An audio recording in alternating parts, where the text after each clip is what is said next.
The moment my mother Grace swung that champagne bottle at my head, I remember thinking how the crystal chandelier's light caught the green glass, making it sparkle like an emerald.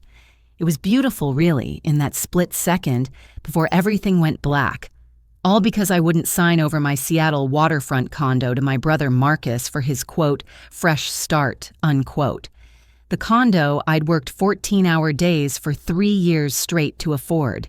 The one my parents now demanded I gift to their golden child who couldn't hold down a job for more than 6 months. Growing up as the eldest child in the Mitchell family of Bellevue, Washington, I learned early that love came with conditions. While Marcus got praised for managing C's in high school, my straight A's were met with, "You can do better."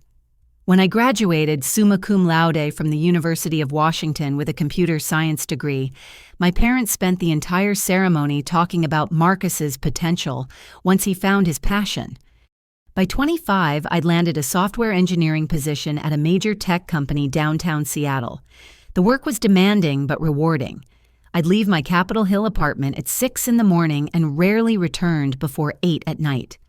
Weekends meant more coding, more projects, more proving myself in a male-dominated field. My social life consisted of quick coffee breaks with colleagues and the occasional Friday night video call with my college roommate who'd moved to Boston. Marcus, meanwhile, had dropped out of 3 different colleges. First it was business administration because the professors didn't understand his vision, then psychology because the coursework was beneath his intellectual capacity. Finally, art history, which he abandoned after discovering museums expected him to start at entry-level positions. Each failure came with parents' reassurances that he just hadn't found his calling yet. The pattern continued through his 20s, a surf shop that went under after 4 months, a food truck that never got proper permits, a cryptocurrency consulting firm that consisted of him giving terrible investment advice from our parents' basement. Each venture funded by Grace and Harold Mitchell, who seemed to have endless faith and resources for their baby boy. I saved every penny during those years. No vacations to Hawaii like my coworkers, no designer handbags or weekend spa trips. I drove a 12-year-old Honda Civic and brought lunch from home every single day. My studio apartment was furnished with thrift store finds and hand-me-downs. Every bonus, every tax refund, every spare dollar went into my house fund. The day I closed on my waterfront condo in West Seattle remains the proudest moment of my life. 2 bedrooms, floor-to-ceiling windows overlooking Elliott Bay, a kitchen with granite countertops and stainless steel appliances. I stood on my balcony that first evening watching the ferry boats cross the Sound and felt like I'd finally made it. The American dream achieved through nothing but determination and sacrifice. 2 weeks before Marcus's engagement party, my parents showed up unannounced. This wasn't unusual. They had a key I'd given them for emergencies, though their definition of emergency seemed to include being in the neighborhood and wanting to critique my lifestyle choices. "Bernadette, darling," Grace said, running her finger along my bookshelf as if checking for dust. "This place is far too big for just one person." Harold nodded from where he'd planted himself on my couch. "Your brother's been having a tough time lately. That apartment situation was completely unfair." The apartment situation, as they called it, was Marcus being evicted for the 5th time. This round because he'd turned his unit into an illegal Airbnb while owing 4 months of back rent. Maybe he could stay here for a while? Grace suggested, not really suggesting at all. "Family helps family." "He has a bedroom at your house," I reminded them. "The same one he's had since middle school." "A 32-year-old man can't bring a woman home to his parents' house," Harold said. "Speaking of which, did you hear he's engaged?" This was news to me. Last I'd heard, Marcus was dating a bartender named Ashley. Or was it the yoga instructor Brittany Hard to keep track when he went through relationships like expired milk? "Her name's Stephanie," Grace beamed. "Lovely girl, very accomplished. She's in the legal field." I managed not to roll my eyes. In the legal field probably meant she was a receptionist at a law firm. Not that there was anything wrong with that, but my parents had a way of inflating Marcus's achievements and associations. "That's wonderful," I said. "When's the wedding?" "They haven't set a date yet," Grace admitted. But the engagement party is in 2 weeks. You'll come, of course. It wasn't a question. Nothing with my parents ever was. After they left, I went through my mail sorting bills from junk. A thick envelope from the Seattle Department of Records caught my attention. Strange, I hadn't requested any documents. Inside was a copy of my property deed. But something was wrong. Where my name should have appeared alone, it now read, Bernadette Mitchell and Marcus Mitchell as joint tenants with right of survivorship. My hands shook as I read it again and again. This had to be a mistake. Marcus's name couldn't be on my condo deed. I'd never agreed to that. I'd never even discussed it. But there it was, dated 3 years ago, right after I'd closed on the property. The signature next to Marcus's name looked like mine, but I knew I'd never signed such a document. The witnessing notary's name was smudged, conveniently illegible. My mind raced back 3 years. The closing had been in March. In April, I'd had my appendix removed, emergency surgery that kept me hospitalized for a week due to complications. My parents had handled my mail and bills while I recovered. The pieces clicked into place with sickening clarity. They'd forged my signature. They'd put Marcus on my deed while I was lying in a hospital bed, trusting them to take care of things. My phone buzzed with a text from Marcus. "Can't wait to see you at my party, sis. We need to talk about your living situation." My living situation, in my own home, that I'd paid for with my own money. I set down the phone and stared at the forged document. The brother I'd protected and excused all my life had conspired with our parents to steal half my home. The only question now was whether they'd settle for half or if they wanted it all. Saturday arrived with unusual sunshine for Seattle in October. I spent the morning at my lawyer friend Jennifer's Queen Anne office, spreading out the documents across her mahogany desk. Jennifer Chen had been my study partner through undergraduate, one of the few people who understood working twice as hard for half the recognition. "This is sophisticated forgery," she said, examining the deed through a magnifying glass. "Whoever did this knew exactly what they were doing. The notary seal is almost perfect." Almost. Look here. She pointed to tiny inconsistencies in the embossing. Real notary seals have specific depth patterns. This is good, but it's not authentic. The question is proving it 3 years after the fact. I showed her the timeline I'd constructed, my hospitalization, parents having access to my apartment, the mysterious appearance of Marcus's name on the deed during that exact week. "We can challenge this," Jennifer said, "but it'll be messy. Your parents will claim you agreed to it verbally. Marcus will say it was always the plan. Without concrete evidence of the forgery—" "What about the notary?" I asked. "Can't we track them down?" "I'm already searching. But if they were smart, they used someone who's since died or left the state." She leaned back in her chair. "Bernadette, is it possible Marcus is being manipulated too? Maybe he doesn't know the signature was forged." I wanted to believe that. Despite everything, some part of me still saw Marcus as my little brother, who used to crawl into my bed during thunderstorms. But then I remembered his text about my living situation. "He knows," I said quietly. "He's always known." The engagement party was set for 4 o'clock at my parents' Bellevue estate, the same house where I'd grown up feeling like a guest who needed to earn her keep. I dressed carefully in a navy sheath dress, professional but not trying too hard.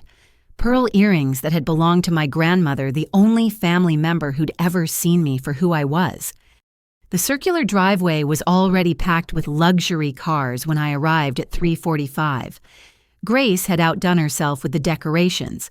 White and gold balloons clustered around the entrance. A banner reading, "Congratulations, Marcus and Stephanie," stretched across the portico. Through the windows, I could see catering staff circulating with champagne and hors d'oeuvres. I sat in my car for a moment, gathering courage. Jennifer had advised me to act normal, not tip my hand about discovering the forgery until we had more evidence. But normal felt impossible when I knew what they'd done. Inside the house buzzed with conversation.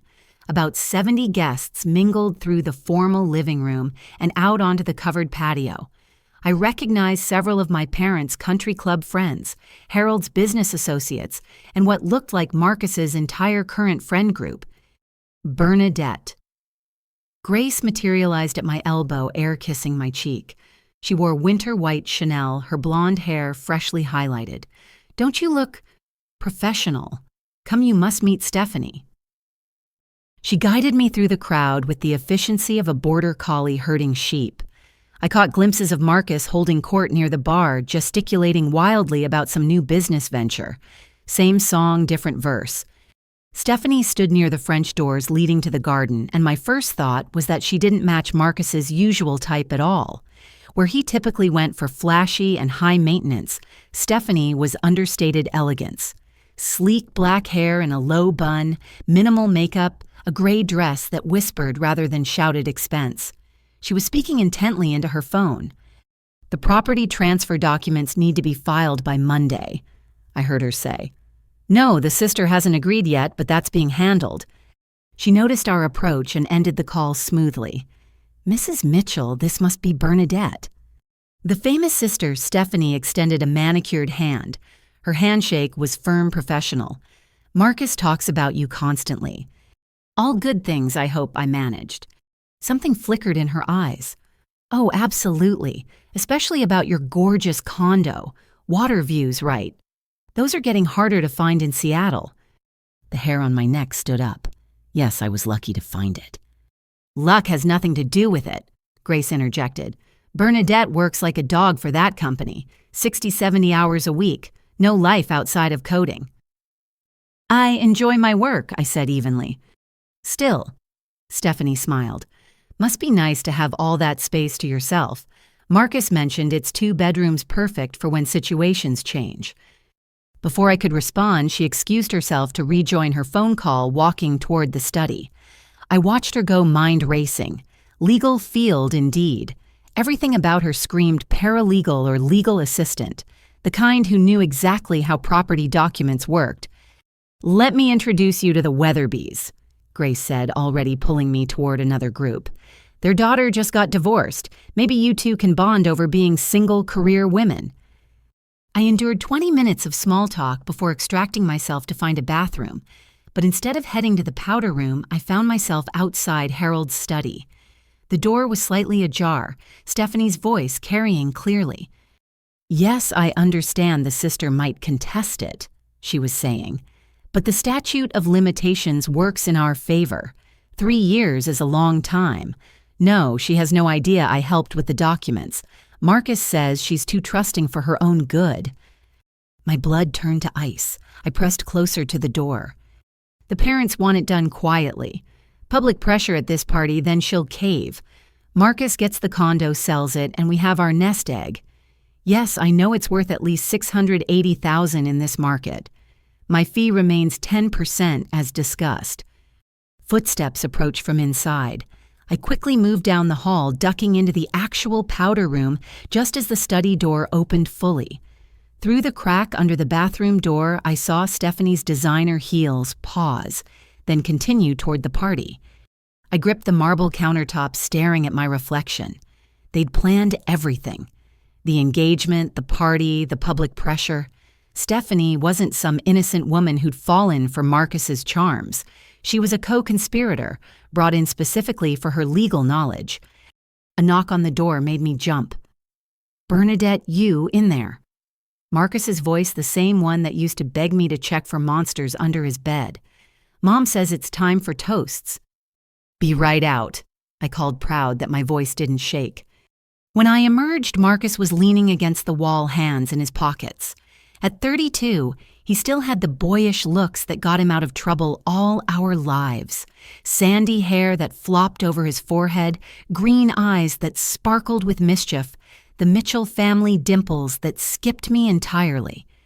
"Good to see you, Bernie," he said, using my childhood nickname. "Been too long." "Has it?" I kept my tone neutral. "Seems like I just saw you last month when you needed to borrow $2,000.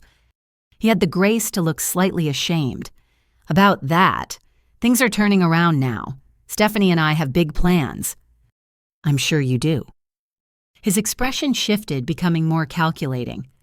"Actually, I wanted to talk to you about something. The condo situation." "What condo situation?" I asked innocently. "Come on, Bernie. You know, Mom and Dad put my name on the deed years ago, for tax purposes, they said. But now with the wedding coming up, Stephanie and I need a real place. The casual admission of what they'd done stopped me cold.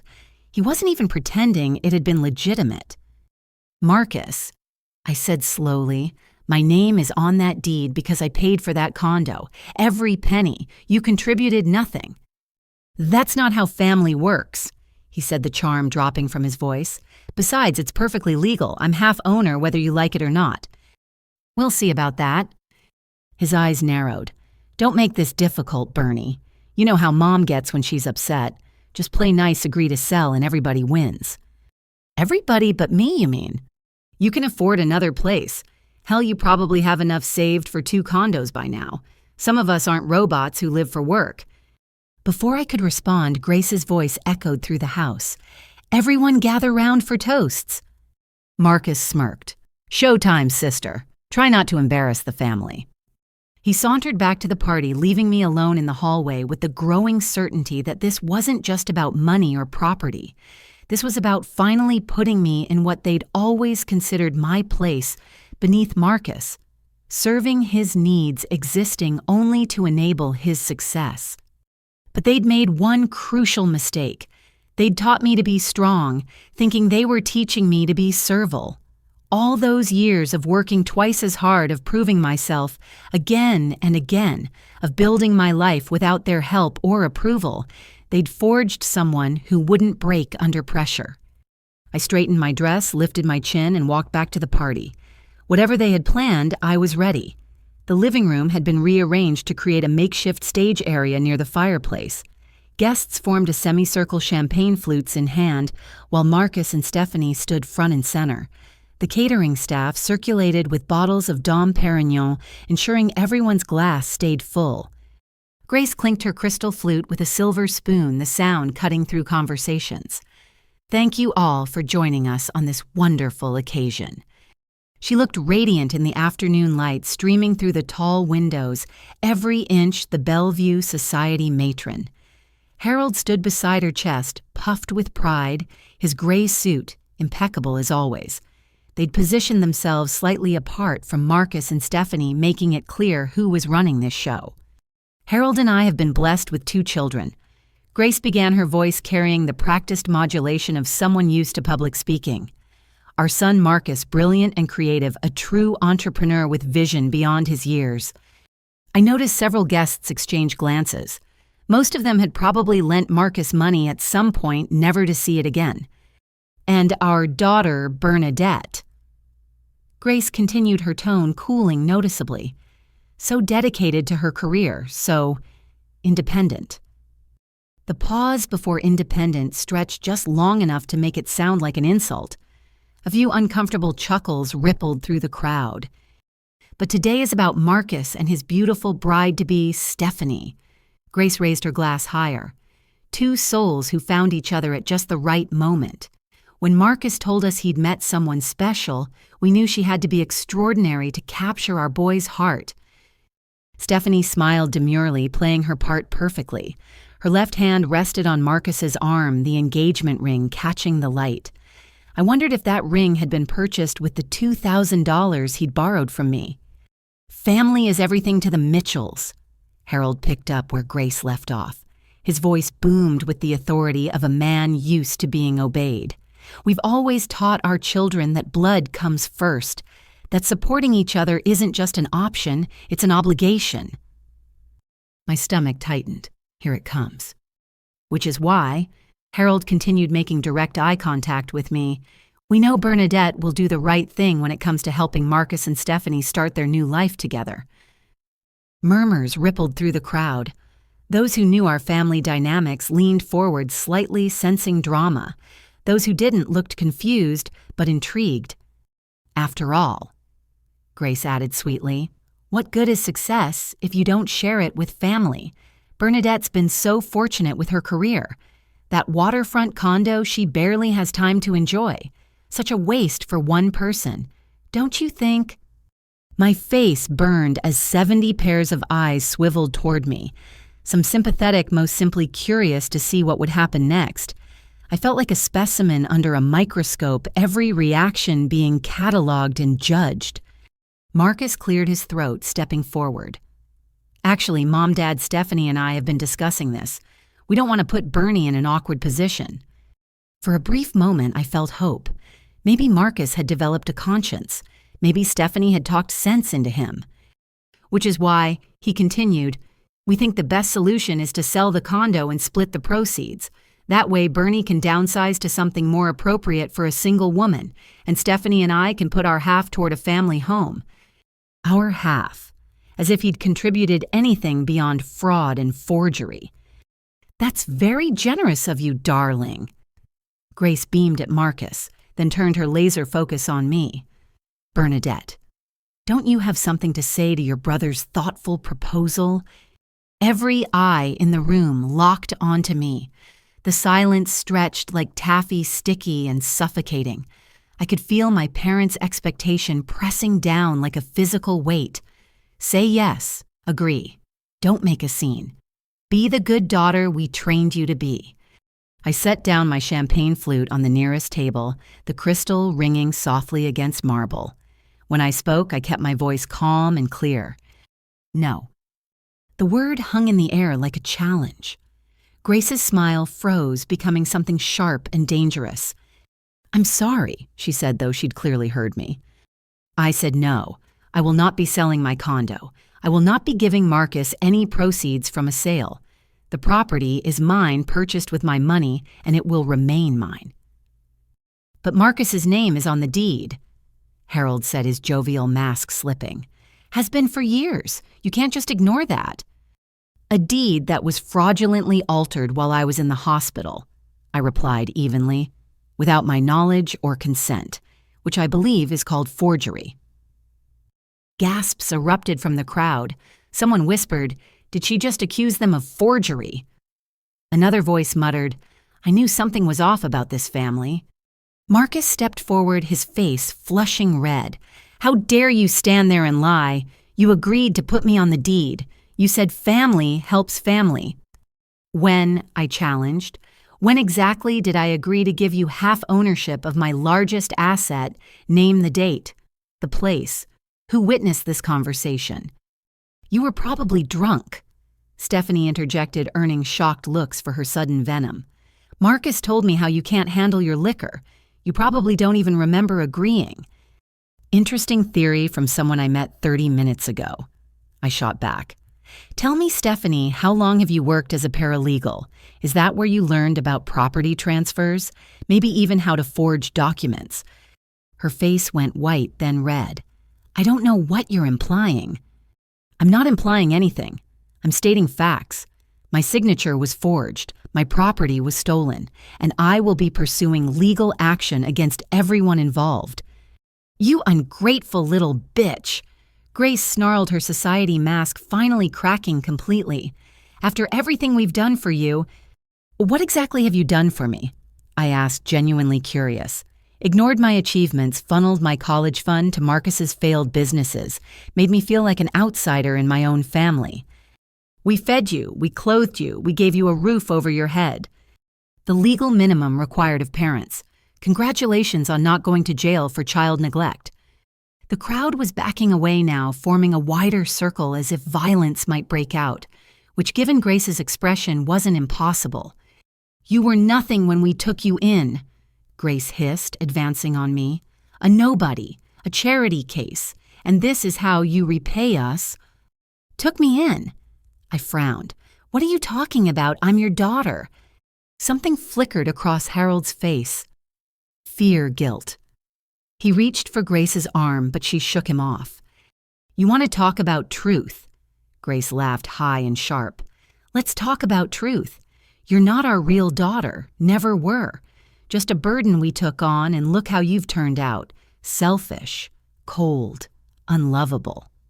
The room spun. I gripped the back of a chair, trying to process what she'd just said. Adopted, I was adopted. In 32 years, they'd never said a word.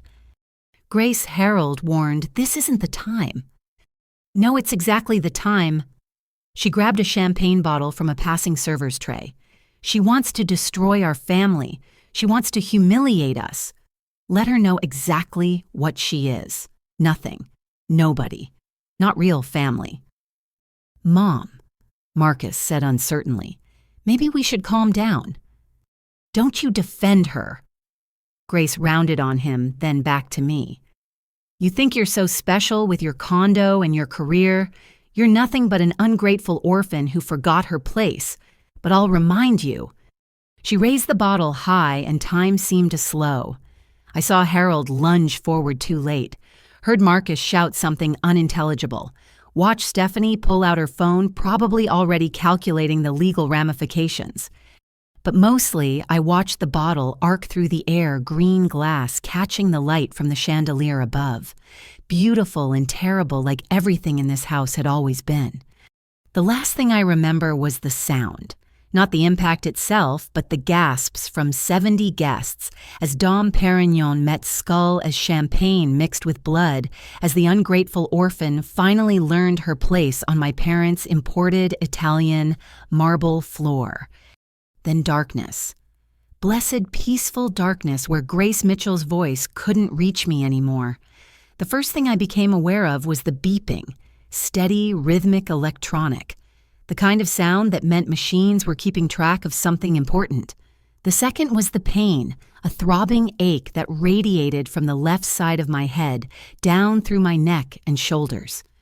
I tried to open my eyes, but they felt weighted down like someone had placed coins on the lids. My throat was desert dry, and when I attempted to speak, only a rasp emerged. "She's waking up," a woman's voice said. "Page Dr. Rodriguez." Cool fingers pressed against my wrist, checking my pulse. I managed to crack one eye open, immediately squinting against the fluorescent brightness. A nurse in seafoam green scrubs smiled down at me. "Welcome back, Miss Mitchell. You've been quite the sleepyhead." "How?" My voice came out as barely a whisper. "How long?" 3 days, she said, adjusting something on the IV stand beside my bed. "You had us worried for a while there. That was quite a knock to the head." 3 days. I'd been unconscious for 3 days. Memories flooded back in nauseating waves. The party, the confrontation, Grace calling me an orphan, the bottle swinging toward my head. "My family," I croaked. "Are they—" The nurse's expression tightened almost imperceptibly. "Let's focus on you right now. Dr. Rodriguez will be here soon to check you over." She busied herself with the monitors, but I caught her glancing toward the door. Something was wrong. Beyond the obvious fact that my mother had tried to brain me with champagne. Dr. Rodriguez arrived within minutes, a compact woman with silver-streaked hair and kind eyes behind wire-rimmed glasses. She performed a series of neurological tests, having me follow her finger with my eyes, squeeze her hands, push against resistance. "You're very lucky," she said finally. The CT scan showed a linear skull fracture but no bleeding in the brain. "You have a severe concussion and will need to monitor you for a few more days, but you should make a full recovery." "Lucky," I repeated. My mother hit me with a bottle. Dr. Rodriguez exchanged glances with the nurse. "About that, there's a detective who's been waiting to speak with you. Are you feeling up to it?" I nodded, immediately regretting it as pain lanced through my skull. "Take it easy," the doctor advised. "No sudden movements for a while. I'll send him in, but if you get tired or overwhelmed, just tell Nurse Patterson." Detective Martinez looked like he'd stepped out of a crime procedural. Late 30s athletic build with observant dark eyes that probably missed nothing. He pulled a chair close to my bed, keeping his voice low and calm. "Miss Mitchell, I'm Detective Ray Martinez with the Bellevue Police Department. How are you feeling?" "Like my mother tried to kill me," I said bluntly. "Because she did." He pulled out a small notebook. "That's what we need to discuss. Can you tell me what you remember about the incident?" I walked him through everything. The forged deed, the confrontation at the party, Grace's revelation about my adoption, the bottle swinging toward my head. He took notes without interrupting, occasionally asking for clarification. "Your parents' version is quite different," he said when I finished. "They claim you'd been drinking heavily, that you became belligerent and aggressive. They say you tripped and fell, hitting your head on a table." "There were 70 witnesses," I protested. most of whom were your parents' friends, and several of them support their version of events. He leaned forward. But not all of them. And more importantly, we have this. He pulled out his phone and showed me a video, shaky footage from someone's cell phone, but clear enough. Grace raising the bottle, me standing perfectly still, not drunk, not aggressive. The swing, the impact, my body crumpling. Your neighbor, Mrs. Chen, took this. She came forward yesterday, said she couldn't stay silent knowing what really happened. Mrs. Chen. Quiet elderly Mrs. Chen, who lived 3 houses down and grew the most beautiful roses. I'd helped her set up her computer last year. Is that enough, I asked, for charges? Assault with a deadly weapon, absolutely. But there's more. Martinez pocketed his phone. We've been looking into your claims about the deed forgery. Turns out the notary whose name appears on the document died 5 years ago, 2 years before your condo purchase. My heart raced, making the monitors beep faster. So it's definitely forged. Appears to be. We're bringing in document experts to confirm. He studied me carefully. Miss Mitchell, is there anything else you can tell me about your family? Any other incidents we should know about? I thought about 32 years of feeling like an outsider, of watching Marcus get praised for breathing while I worked myself to exhaustion for scraps of approval, of Grace's calculating eyes and Harold's booming dismissals. I just found out I'm adopted, I said quietly. At the party in front of everyone. They never told me. Martinez made another note. We'll look into that as well. In the meantime, I've placed a protective order preventing your family from contacting you or coming near the hospital. Do you have somewhere safe to stay when you're released? My condo, I said, then remembered. If I still own it by then.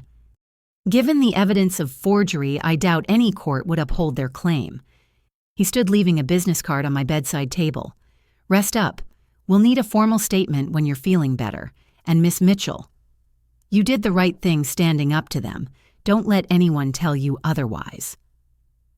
After he left, I lay staring at the ceiling tiles, trying to process everything. Adopted. The word kept echoing in my head. It explained so much, yet opened up entirely new questions. Who were my birth parents? Why had the Mitchells adopted me if they clearly didn't want me? What else had they lied about? Nurse Patterson returned to check my vitals. You have a visitor, she said. A young woman says she's your best friend. Diane. Should I send her in? You can say no if you're not ready. Please, yes.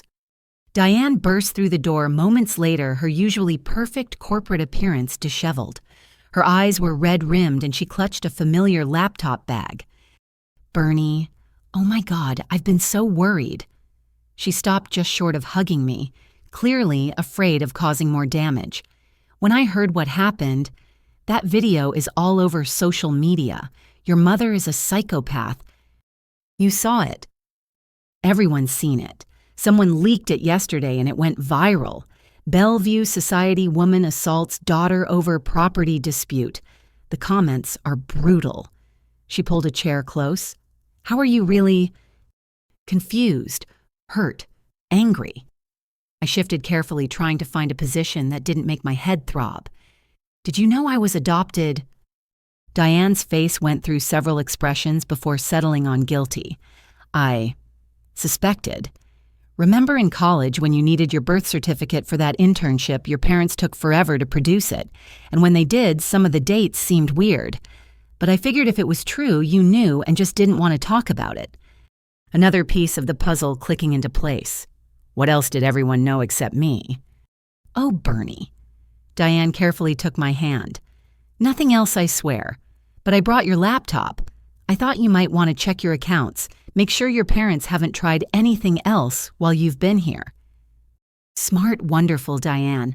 I'd given her my passwords years ago for emergencies. We booted up the laptop and I logged into my bank accounts with shaking fingers. Everything looked normal at first. Then I checked my credit report. 3 new credit cards opened in my name within the last 48 hours, all maxed out.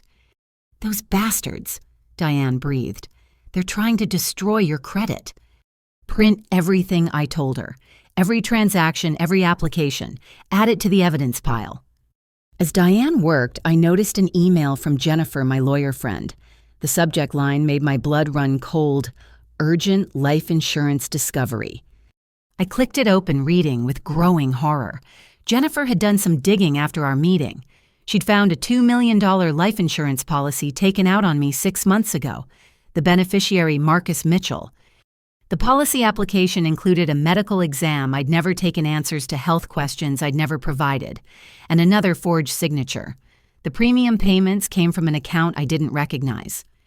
"Diane," I said quietly, "they weren't just trying to steal my condo." She read over my shoulder, her face paling. "Bernie, this is conspiracy to commit murder. They took out insurance and then tried to kill you." The monitors started beeping more insistently as my heart rate spiked. Nurse Patterson rushed in, took one look at my face, and immediately called for Dr. Rodriguez. "What's wrong?" the doctor asked, checking my pupils. "Are you in pain?"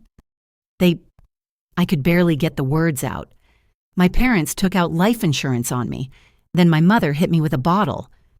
Dr. Rodriguez and Nurse Patterson exchanged shocked looks. "We need to notify Detective Martinez immediately," the doctor said, "and I'm adding extra security to your room." As the medical staff bustled around, upgrading my security and calling the police, I stared at the email. 6 months ago. They'd been planning this for 6 months. Every family dinner, every stilted phone call, every interaction where they'd pretended to care, they'd been planning my death. But they'd made one crucial mistake. They'd assumed I was as weak as they'd always told me I was.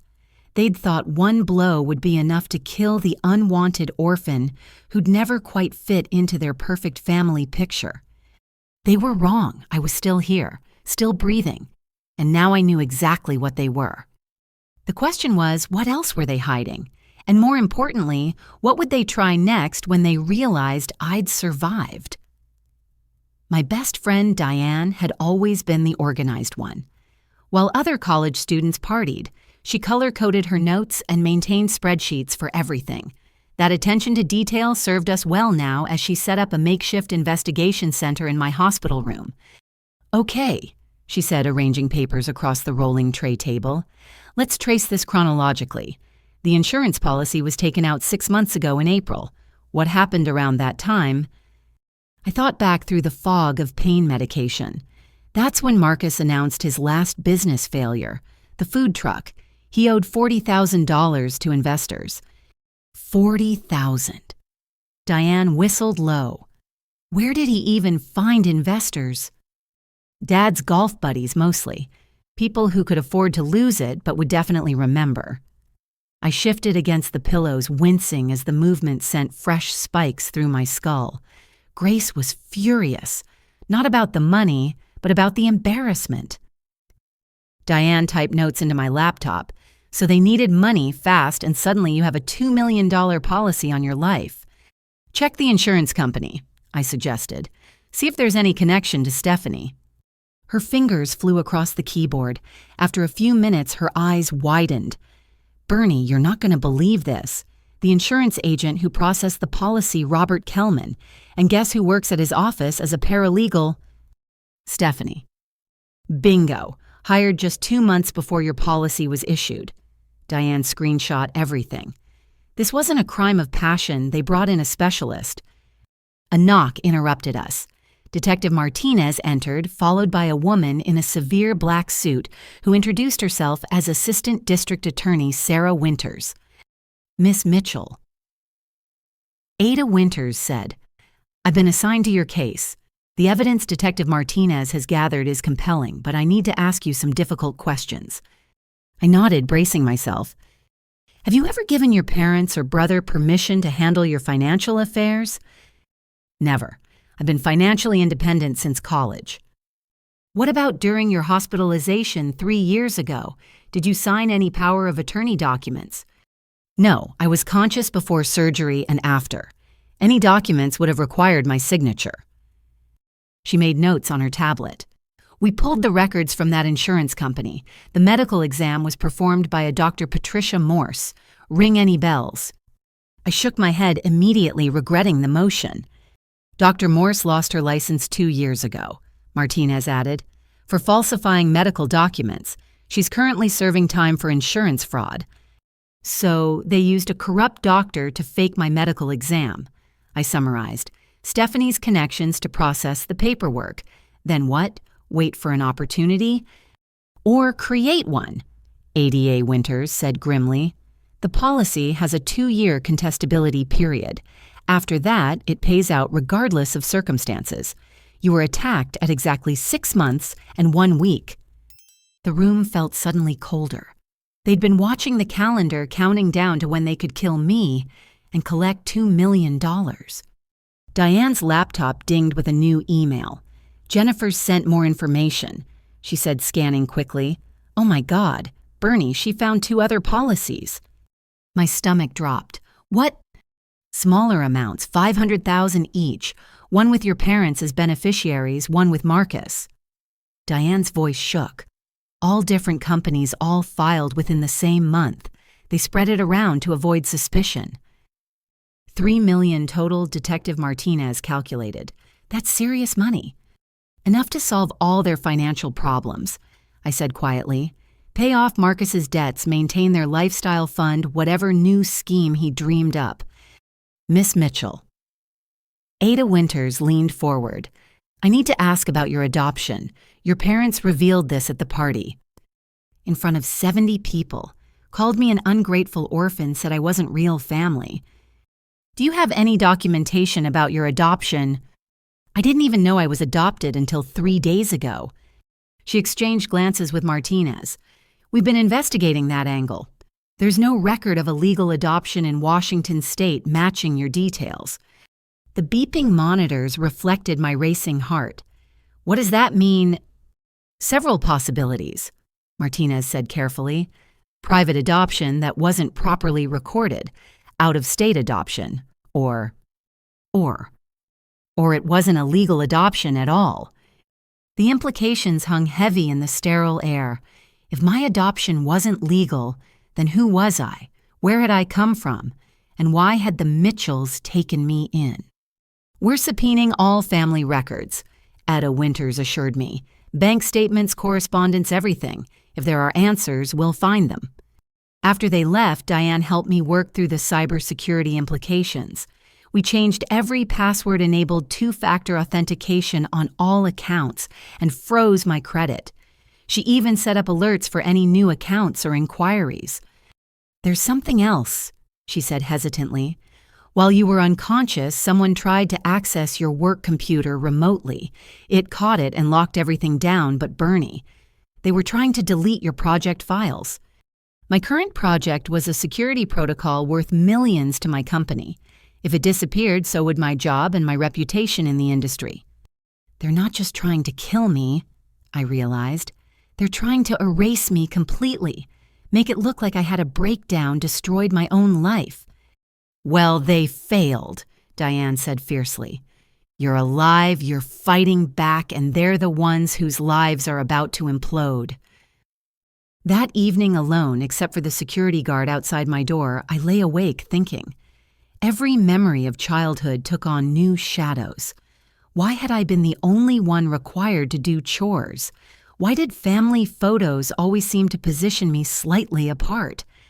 Why did Grace insist on different standards for me and Marcus? My phone, which Diane had rescued from the party, vibrated with a text from an unknown number. Against my better judgment, I opened it. You should have just given him the condo. This didn't have to happen. There's still time to make it right. Drop the charges sign over the property and everyone can move on. You were never meant to be part of this family anyway. No signature, but I recognized the tone. Grace had always been expert at making threats sound like reasonable suggestions. I screenshot the message and forwarded it to Detective Martinez. Then I typed back a single word, no. The response came quickly. You have no idea what we're capable of. Foster kids disappear all the time. Foster kid, is that what I'd been? The revelation sent fresh waves of nausea through me. I screenshotted this too, then blocked the number. But I couldn't block the questions. If I was a foster child, where was my real family? Why had no one looked for me? And what had the Mitchells gained by taking in an unwanted child only to treat her like an indentured servant? My hospital room door opened slightly. I tensed, then relaxed as Nurse Patterson entered for night rounds. "Can't sleep?" she asked gently, checking my IV. Too many thoughts. "Would you like something to help?" I almost said yes, then remembered what had happened the last time I was vulnerable in a hospital. "No, thank you. I need to stay alert." She patted my hand understandingly. "The guard's right outside. You're safe here." But I didn't feel safe. I felt exposed, vulnerable, like a target with a $3 million bullseye painted on my back. The Mitchells had spent 6 months planning my death. They wouldn't give up just because their first attempt had failed. Outside my window, Seattle's lights twinkled in the darkness. Somewhere out there, my would-be killers were probably planning their next move. But I was planning too. Every document Diane had saved, every screenshot I'd taken, every piece of evidence we'd gathered was another nail in their coffin. They'd raised me to be quiet, compliant, grateful for scraps. They'd never expected me to fight back. That was their second crucial mistake. Their first was trying to kill someone who'd spent 32 years learning to survive without their love. Detective Martinez arrived the next morning with coffee and a thick folder that made my pulse quicken. His expression was grim as he settled into the visitor's chair. "Miss Mitchell, what I'm about to share might be disturbing. Are you prepared for that?" I pushed myself up straighter in the hospital bed, ignoring the residual dizziness. "After finding out my family planned to murder me for insurance money, I think I can handle whatever's in that folder." He opened it carefully, revealing photocopied documents and police reports. "Your mother, Grace Mitchell, has a sealed juvenile record. It took some doing to get access, but given the severity of the current charges..." "What did she do?" "When she was 16, she assaulted a neighbor with a baseball bat. The woman owned a vintage car that Grace wanted. When the neighbor refused to sell, Grace waited until dark and attacked her in her driveway." My blood chilled. Was the woman okay? Skull fracture, permanent hearing loss in one ear. Grace's parents were wealthy, good lawyers, got her probation and counseling. The records were sealed when she turned 18. "So she's done this before, attacked someone with a blunt object over property she wanted." "The pattern is concerning," Martinez agreed. "But that's not all. We've been investigating the insurance policies.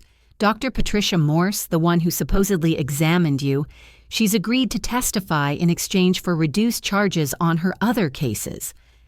She'll admit the exam was fake. Better. She kept records of who paid her. Your father wrote personal checks for her services." He showed me photocopies. Harold's distinctive signature on 3 checks each for $5,000. He was careful with the amounts I observed, under the reporting threshold. "You'd make a good detective." Martinez smiled slightly.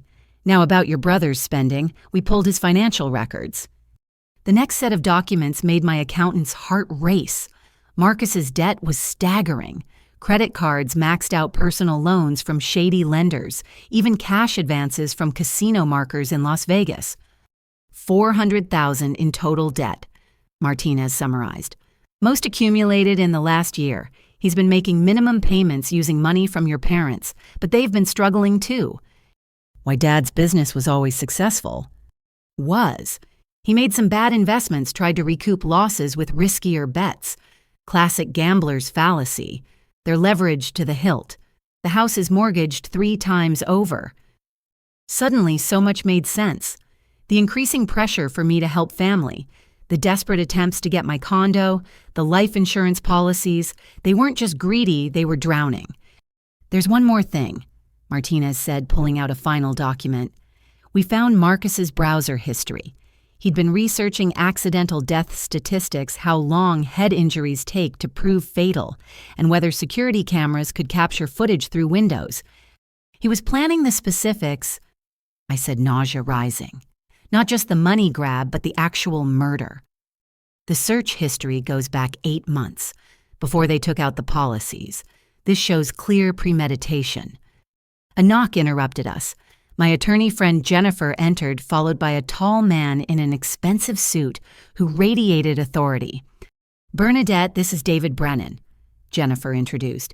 He's agreed to take your case. He specializes in complex fraud and attempted murder prosecutions.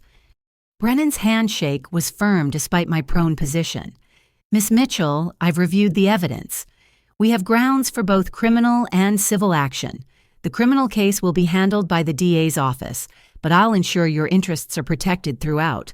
The civil case could result in significant damages. I don't want their money, I said. I want them stopped. Understandable. But consider this. Any financial judgment would prevent them from profiting from their crimes. And given what they've put you through, compensation is appropriate. Jennifer pulled up a chair. Bernie, there's something else. I've been digging into the adoption angle. There's no record of you in the foster system either. But Grace's text said I was a foster kid. I know, which means either the records were destroyed filed under another name or... She hesitated. Or you were never in the system at all. You might have been privately placed, possibly illegally. Brennan leaned forward. This is crucial. If your adoption was illegal, it could explain why they felt confident forging documents.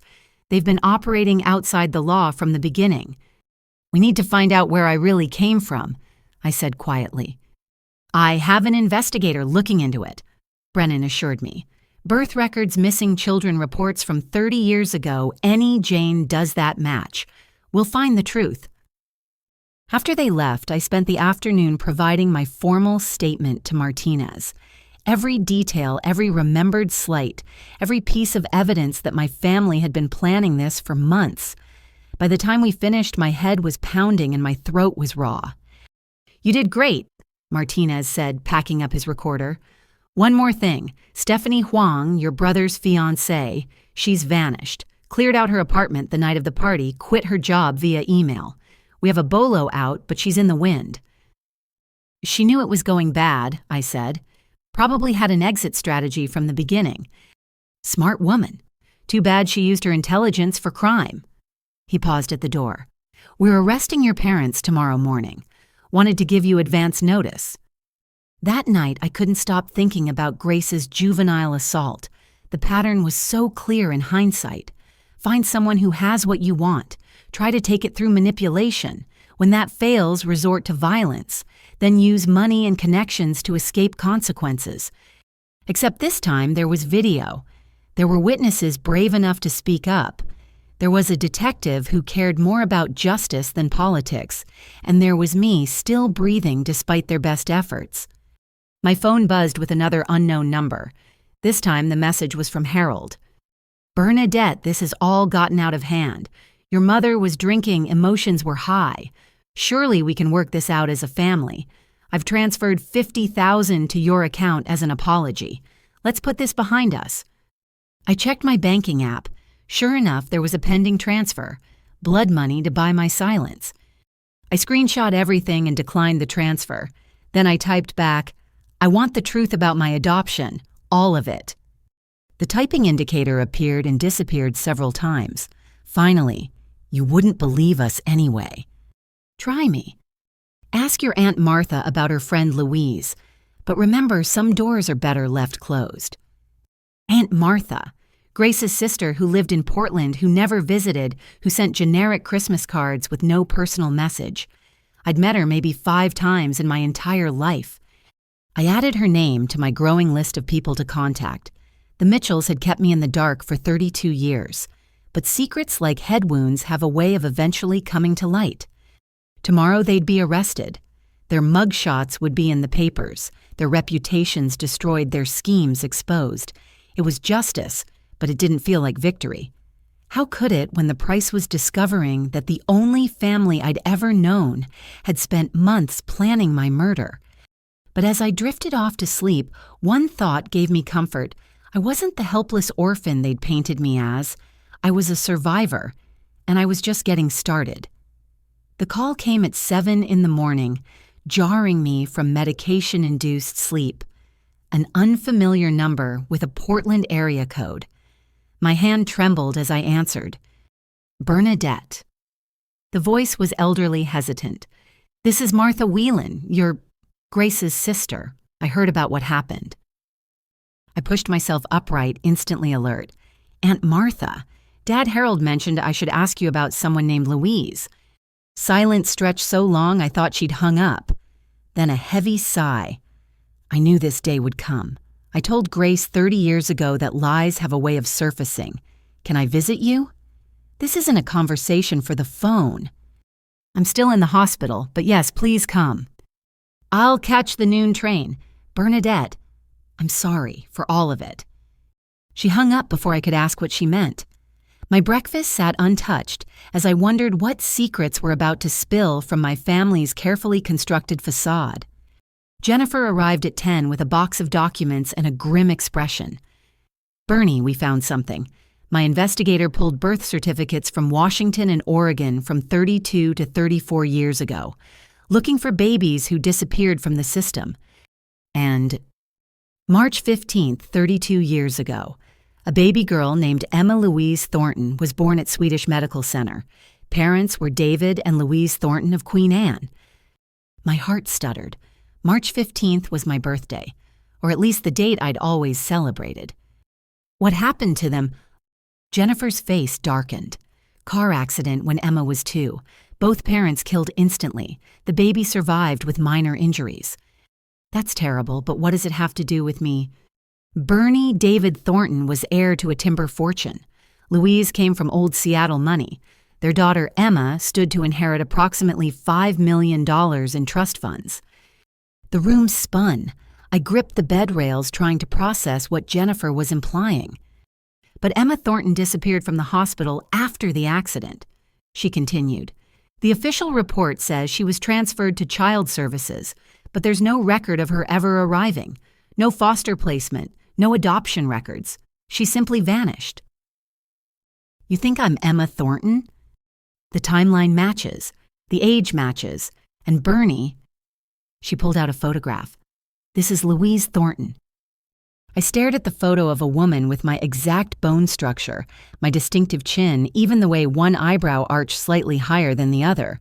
It was like looking at myself in vintage clothing. How did the Mitchells get me? That's what we need to find out. But if you are Emma Thornton, there's a trust fund worth approximately $30 million sitting in probate court. It's been accumulating interest for 30 years. 30 million. The number didn't feel real, but it explained why the Mitchells had been so desperate. If they knew who I really was, if they'd been stealing from my trust all these years. Detective Martinez arrived as Jennifer was leaving. His expression told me the morning had been eventful. Your parents were arrested at 6 a.m., he reported. Grace didn't go quietly. It took 3 officers to get her in the car. She kept screaming that you destroyed the family. And Harold went peacefully, almost seemed relieved. He asked to make a deal before we even got to the station. Martinez pulled out his tablet. He's willing to testify against Grace in exchange for lesser charges. He's throwing her under the bus. Completely. Claims she masterminded everything, that he was coerced. His lawyer's already filing motions. I thought about Harold always following Grace's lead, always deferring to her anger. Maybe he had been coerced, or maybe he was just a coward who'd found his exit strategy. And Marcus turned himself in an hour ago with his lawyer. He's also trying to make a deal. Seems being abandoned by Stephanie shook him. He brought boxes of documents with him, Bernie.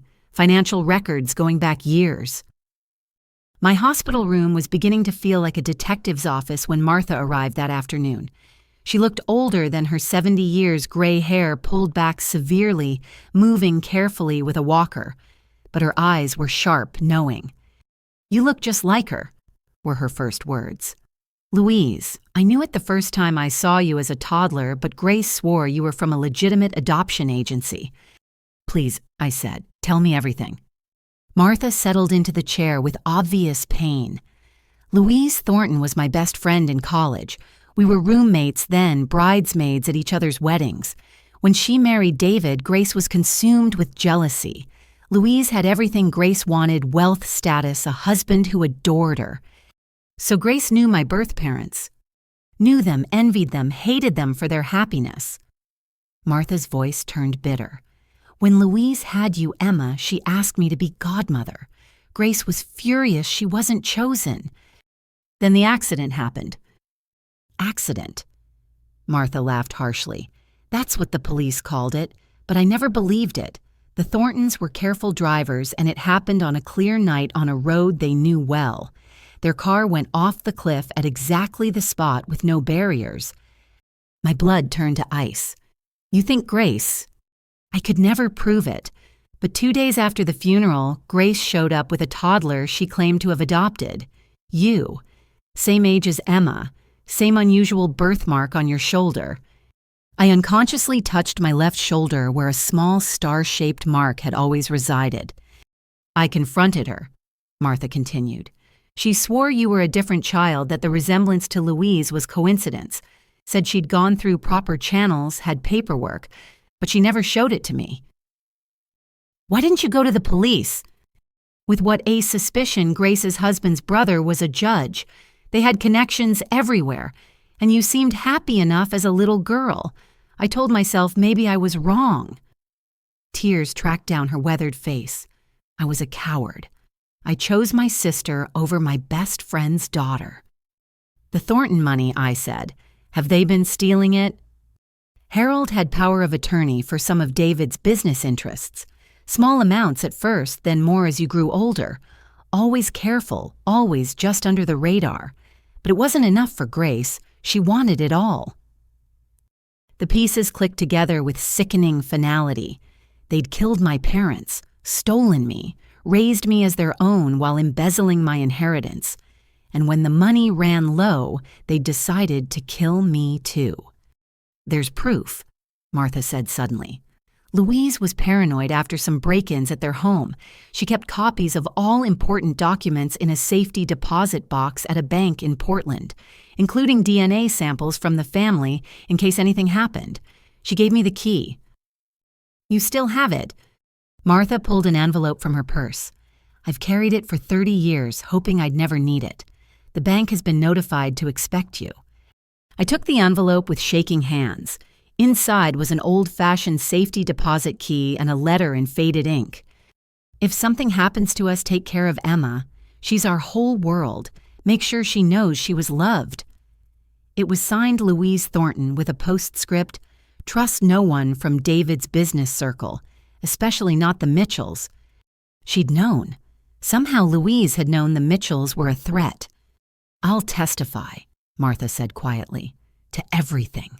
Grace destroyed so many lives. It's time for the truth. After she left, I sat holding the key and letter, overwhelmed by the magnitude of what I'd learned. I wasn't Bernadette Mitchell, unwanted adopted daughter. I was Emma Thornton, stolen heiress, survivor of a family massacre. My phone rang. Brennan, my attorney. Bernadette, I just got off the phone with the federal prosecutor. Given what Harold Mitchell revealed, the FBI is taking over the case. This isn't just attempted murder anymore. It's murder, kidnapping, fraud spanning 3 decades. Murder, you mean my birth parents? Harold broke down completely. He's admitted they tampered with the Thorntons' car. Grace convinced him it would look like an accident, that they'd get custody of you and access to the money. He swears he didn't know she planned to kill them, thought it would just be property damage. He's lying. Probably. But he's given them enough to reopen the Thornton case as a homicide. Grace is looking at life in prison, maybe even the death penalty. I hung up and stared out the window at Seattle's skyline. Somewhere out there were the streets where my real parents had driven me as a baby, the parks where they'd pushed my stroller, the home where they'd loved me before Grace Mitchell's greed tore our family apart. Tomorrow I'd take a DNA test to confirm what everyone now knew. I'd go to Portland and open that safety deposit box. I'd reclaim not just my inheritance, but my identity. Emma Louise Thornton. The name felt foreign on my tongue, but it was mine. It had always been mine. And for the first time in 32 years, I was going to live it. David Brennan's law office occupied the entire 40th floor of a downtown Seattle high-rise. 3 days after leaving the hospital, I sat in his conference room surrounded by bankers' boxes and legal documents. My head still ached if I moved too quickly, but I'd refused to delay this meeting. Emma. Brennan began, still adjusting to my real name. What I'm about to tell you is going to be shocking. We've uncovered evidence that your case is not unique. He pushed a folder across the mahogany table. Inside were photographs of 3 other young adults, all approximately my age. Michael Chen, Rebecca Valdez, and Jonathan Whitman, all allegedly adopted by wealthy families in the Pacific Northwest within 2 years of your placement with the Mitchells. All had birth parents who died in accidents shortly before the adoptions. All stood to inherit significant wealth. My hands trembled as I studied their faces. They're all like me, stolen children. We believe so. The FBI has connected at least 12 suspicious deaths to this adoption ring. Your parents, the Mitchells, weren't the masterminds. They were clients. Who was running it? A lawyer named Vincent Castellano. He specialized in private adoptions, had connections throughout child services. He'd identify wealthy families with young children, arrange accidents, then sell the orphans to desperate couples who wanted both children and access to money. Sell? The word tasted bitter. How much was I worth? Brennan hesitated. According to Harold's confession, they paid $200,000 for you, plus a percentage of any funds they could access from your trust. $200,000, the price of stealing a child, murdering her parents, erasing her identity. I pushed down the rage, threatening to overwhelm me. There would be time for anger later. Where is Castellano now? Dead. Heart attack 5 years ago, but his records survived. His secretary kept everything, apparently blackmailing clients for years. She's agreed to cooperate in exchange for immunity. And the other stolen children. Michael Chen discovered the truth last year when his adoptive mother had a deathbed confession. He's been fighting for his inheritance in California courts. Rebecca Valdez still doesn't know. Her adoptive parents have been model citizens, never touched her trust fund. Jonathan. Brennan paused. Jonathan died in a skiing accident at 18. His adoptive parents inherited everything. Another murder, probably. How many of us had they killed over the years? We want to file a class action lawsuit, Brennan continued. Not just criminal charges, but civil action against every family involved, every official who looked the other way, every institution that failed to protect you. Are you willing to be the lead plaintiff? Yes. No hesitation. These people had stolen not just money, but entire lives, identities, families. A knock interrupted us. Brennan's assistant entered with Detective Martinez and a woman in an FBI windbreaker. Ms. Thornton. The agent introduced herself as Special Agent Sarah Kim. We've been investigating the Mitchells' finances. You need to see this. She spread bank statements across the table. Dozens of accounts, some offshore, all showing regular deposits over 30 years. They've stolen approximately $15 million from your trust, Agent Kim explained. Small amounts carefully timed, always just under reporting thresholds. But there's more. These other accounts, they were stealing from charities, their own business partners, even their church building fund. How much total? $23 million that we've found so far. Grace Mitchell was a one-woman crime syndicate. She just hid it behind charity galas and country club memberships. Martinez added, we also found something interesting in Marcus's boxes of documents. Seems he kept records of every time his parents asked him to forge signatures, backdate documents, or lie to investigators. He says it's insurance in case they ever turned on him. Smart of him, I admitted grudgingly. Not smart enough to avoid federal prison, Martinez said. But his cooperation is helping. We arrested 6 more people this morning based on his information, including 2 bank managers who helped hide the stolen funds. The scale of it overwhelmed me. This wasn't just my story anymore. It was a network of corruption spanning decades, destroying families for profit. There's something else, Brennan said carefully. The FBI wants you to go public, a press conference telling your story. It might encourage other victims to come forward. I thought of Rebecca Valdez, still unaware she was living a lie, of how many others might be out there raised by the people who'd murdered their real parents. When Tomorrow, if you're ready, we'll control the narrative, present the facts carefully. But Emma, once this goes public, there's no going back. Your story will be everywhere. That evening, I stood in my condo, the one the Mitchells had tried to steal, and practiced what I would say. The DNA results had come back that afternoon, confirming what we already knew. I was Emma Louise Thornton. The Mitchells had murdered my parents when I was 2, stolen me, and raised me while draining my inheritance. My phone rang, Jennifer calling with updates from the Portland safety deposit box. Emma, you're not going to believe what your mother left. Photos of you as a baby, your parents' wedding album, love letters between them, but also recordings. She'd been taping phone conversations with Grace Mitchell. What's on them? Grace asking invasive questions about your parents' finances, their travel schedules, whether they had life insurance. This was months before the accident. Your mother knew Grace was a threat. Poor Louise. She'd seen the danger but hadn't been able to stop it. I wondered if she'd ever imagined Grace would go as far as murder. There's also a letter addressed to you, Jennifer continued, sealed marked to be opened on your 18th birthday. Should I overnight it? Please. That night, I couldn't sleep. Tomorrow, I'd stand before cameras and tell the world that Bernadette Mitchell was a fiction, that my entire life had been built on the murders of David and Louise Thornton, that the people who'd raised me had spent 30 years planning to kill me too. But more importantly, I'd be asking a question. How many more of us are out there? How many stolen children raised by murderers, never knowing the truth? The Mitchells had created a victim when they killed my parents and stole me. They'd made a fatal error when they tried to kill me too. Because now I wasn't just Emma Thornton survivor. I was Emma Thornton fighter.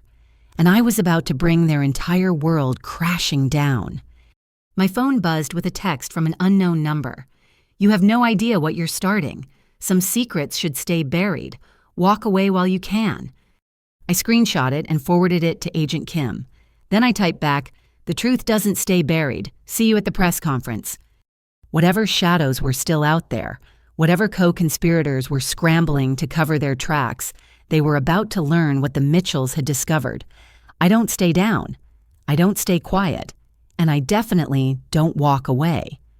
Tomorrow the world would meet Emma Thornton, and the adoption ring that had operated in darkness for 3 decades would finally face the light. The FBI field office's press room was packed beyond capacity. Local news, national correspondents, true crime podcasters, and newspaper journalists crammed into every available space. I sat at the long table facing them, flanked by Agent Kim, Ada Winters, and David Brennan. My hands didn't shake as I adjusted the microphone. The Mitchells had raised me to be poised under pressure, though they'd never intended for me to use that skill against them. Good morning. I began, my voice steady. My name is Emma Louise Thornton, though until 2 weeks ago I believed I was Bernadette Mitchell. I'm here to tell you about a 30-year conspiracy of murder, kidnapping, and fraud that has destroyed multiple families across the Pacific Northwest. The room erupted with camera flashes and questions. Agent Kim raised her hand for silence. I continued. When I was 2 years old, my parents, David and Louise Thornton, were murdered in a staged car accident. I was kidnapped from the hospital and sold to Grace and Harold Mitchell for $200,000. They raised me as their daughter while systematically stealing my inheritance, which should have been worth $30 million. Gasps rippled through the crowd. I pushed forward, voice growing stronger. 2 weeks ago, when I refused to give my adoptive brother my legally purchased condo, Grace Mitchell attempted to murder me with a champagne bottle. This assault captured on video led to the unraveling of their crimes. But the Mitchells aren't unique.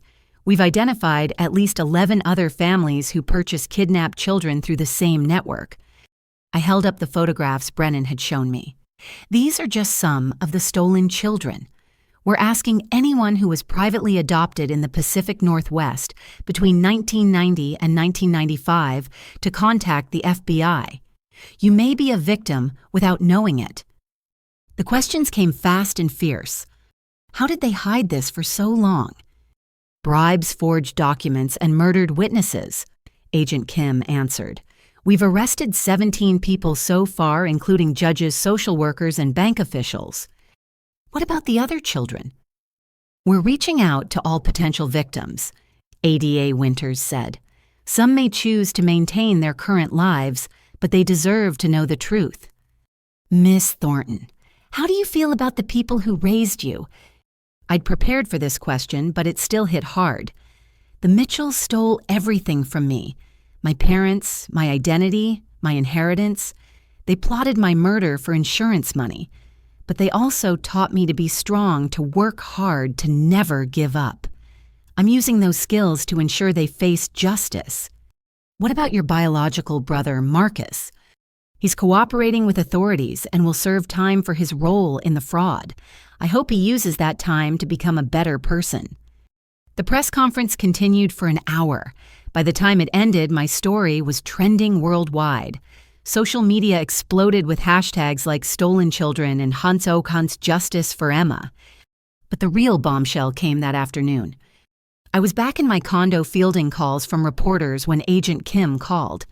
Emma, you need to see the news. Channel 7. I turned on the television to see a breaking news banner, Mitchell Charity Foundation exposed as 30-year fraud scheme. The reporter stood outside the Bellevue Country Club. Shocking revelations continue in the Emma Thornton case. We've learned the prestigious Mitchell Foundation, which has raised millions for supposed children's charities, over 3 decades never donated a cent to legitimate causes. Instead, the money funded the Mitchell family's lavish lifestyle and covered their mounting debts. The screen showed photos from charity galas I remembered attending Grace in designer gowns, Harold glad-handing donors. All those wealthy people believing they were helping children, never knowing they were funding the family that had stolen children. Former donors are already filing lawsuits, the reporter continued. Margaret Ashford, who donated $500,000 over 20 years, had this to say. The screen cut to an elderly woman in Pearl's fury etched on her face. Grace Mitchell sat on my charity board. She cried actual tears talking about helping orphans. To know she was stealing from orphans, murdering their parents. I want every cent back with interest. My phone rang. Brennan. Emma, the floodgates have opened. 16 more victims have come forward in the last hour. 3 are confirmed through DNA testing as children who supposedly died in accidents. Their parents were murdered, their deaths faked, and they were sold to wealthy families. 16 more. And climbing. One woman in California just discovered she's the heiress to a hotel chain. She thought her parents were migrant workers who died in a fire. Turns out they owned half of Napa Valley. The scope kept expanding. This wasn't just about me anymore. It was about dozens, possibly hundreds of stolen lives. That evening, something unexpected happened. Marcus called from the Federal Detention Center. Emma, he said, using my real name for the first time. I know you hate me. You should. But I need you to know something. I'm listening. I found more files, hidden ones. Mom, Grace. She kept records of everything. Names, dates, amounts. She was blackmailing some of the other families, threatening to expose their adopted children weren't legally obtained. Why are you telling me this? Because there's a storage unit. I'll give you the location and key code. Everything's there, including, he paused, including photos of your real parents, videos of you as a baby with them. She kept them as trophies. My throat closed. Videos of my parents. The parents I couldn't remember. Why keep that I managed? She liked to watch them sometimes. Said it reminded her that anyone could be brought down if you were smart enough. She's evil Emma. I see that now. I spent my whole life trying to earn her approval, never realizing she wasn't capable of real love. After I hung up, I sat in the gathering darkness, processing everything.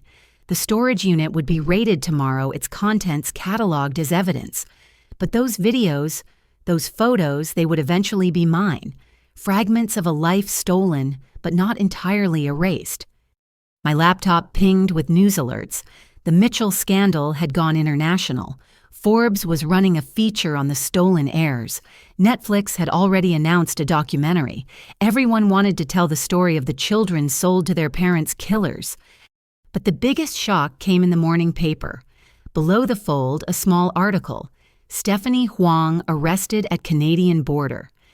Marcus's mysterious fiancée had been caught trying to flee with $2 million in cash and diamonds.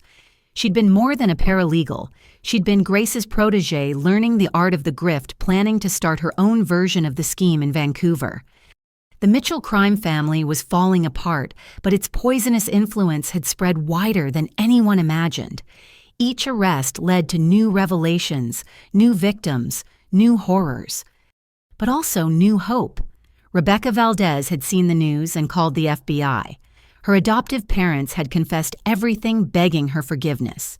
Michael Chen had won his court case, reclaiming his inheritance and his name.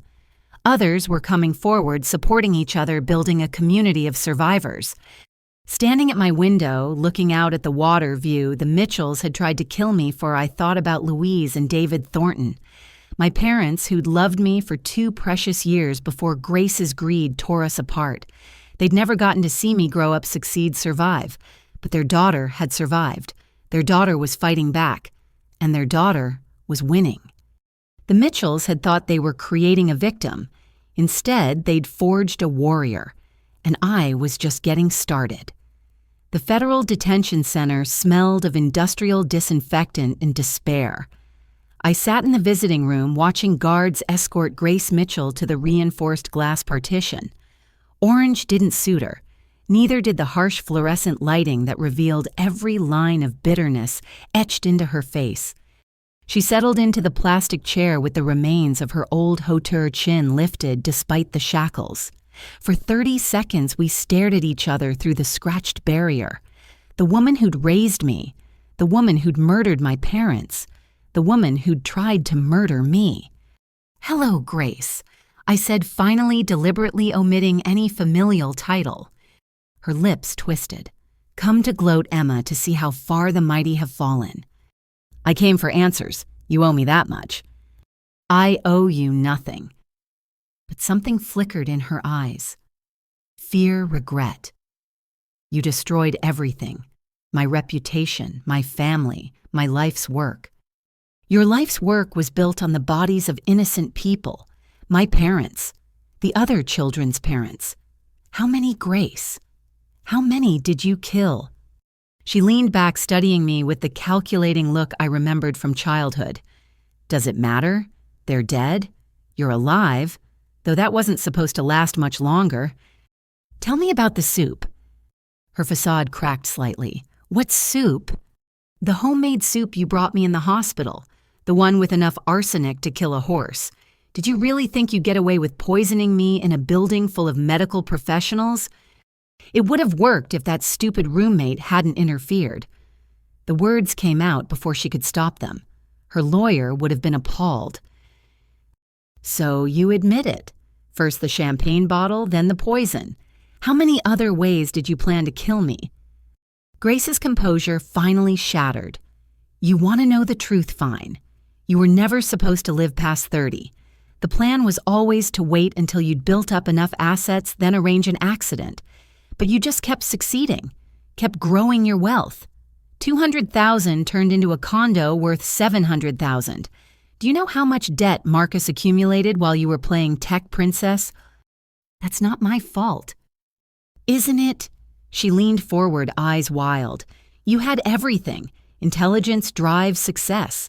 Everything I tried to beat out of you just made you stronger. While Marcus, my real son, my blood struggled with everything. It wasn't fair. Fair you murdered my parents when I was 2 years old. You stole my life, my name, my inheritance. And you talked to me about fair. Your parents were weak, rich brats who inherited everything and contributed nothing. We worked for what we had. We deserved that money more than some trust fund baby. So you killed them." "Harold killed them. I just facilitated. Suggested the location, the method. He was always good with cars." She smiled, a terrible expression. "They never saw it coming. too busy cooing over you in the back seat to notice the truck until it was too late. My stomach churned, but I kept my face neutral. This was being recorded. Every word was evidence. And then you took me from the hospital. Castellano handled that part. Brilliant man, no conscience whatsoever. He had nurses on his payroll documents ready to go. You disappeared from one system and appeared in another clean as could be. Bernadette Mitchell, beloved adopted daughter. Beloved? I couldn't hide my disbelief. At first, yes. You were such a beautiful child. Everyone commented on it. I thought I could love you like my own. But then you started looking exactly like her. Louise. That same stubborn chin, those eyes that saw too much. Every day you grew more like the woman I'd eliminated, and I realized what a mistake I'd made. So you tried to break me. I tried to make you useful, obedient, grateful. Instead, you became everything Marcus should have been. Do you know how infuriating it was, watching you excel while my actual child failed? You were supposed to be the servant, not the star. Is that why you told him about the forged deed, gave him hope he could take what I'd earned? He deserved something from you, some compensation for how you'd overshadowed him all these years. Grace's chains rattled as she gestured. That condo should have been his, would have been if you'd just played along. Like the 10 other children whose families you destroyed, did they play along? Her face went carefully blank. I don't know what you're talking about. Jonathan Whitman died in a skiing accident that you arranged. Patricia Morse confessed to providing the drugs that caused his heart to stop on that mountain. Grace shrugged. Skiing is dangerous. Anna Rodriguez fell from her apartment balcony at 21. Her adoptive parents inherited $3 million. People fall. Should I continue? Because I have the whole list. Every murder you facilitated, every life you ended for money. Castellano kept impeccable records. Castellano is dead. His records aren't. Neither is his secretary, who's been very chatty with the FBI. She has recordings, Grace, of you ordering hits, discussing payment, laughing about grieving families. For the first time, real fear flickered across her face. That's impossible. I was always careful. Not careful enough. You got arrogant, sloppy. Thought your money and connections would always protect you. But here's the thing about killing parents and stealing their children. Eventually, one of those children grows up and fights back. You think you've won? Grace leaned forward, pressing against the glass. You have no idea what you've started. There are others out there, people with more to lose than me. They'll come for you. Let them come. I'm not a scared 2-year-old anymore. I'm Emma Thornton, and I have my parents' fortune, the FBI's protection, and the truth on my side. The truth, she laughed bitterly. You want more truth. Your precious parents weren't saints. David was investigating our charity, threatening to expose some creative accounting. They were going to ruin us over a few $1,000s in misallocated funds.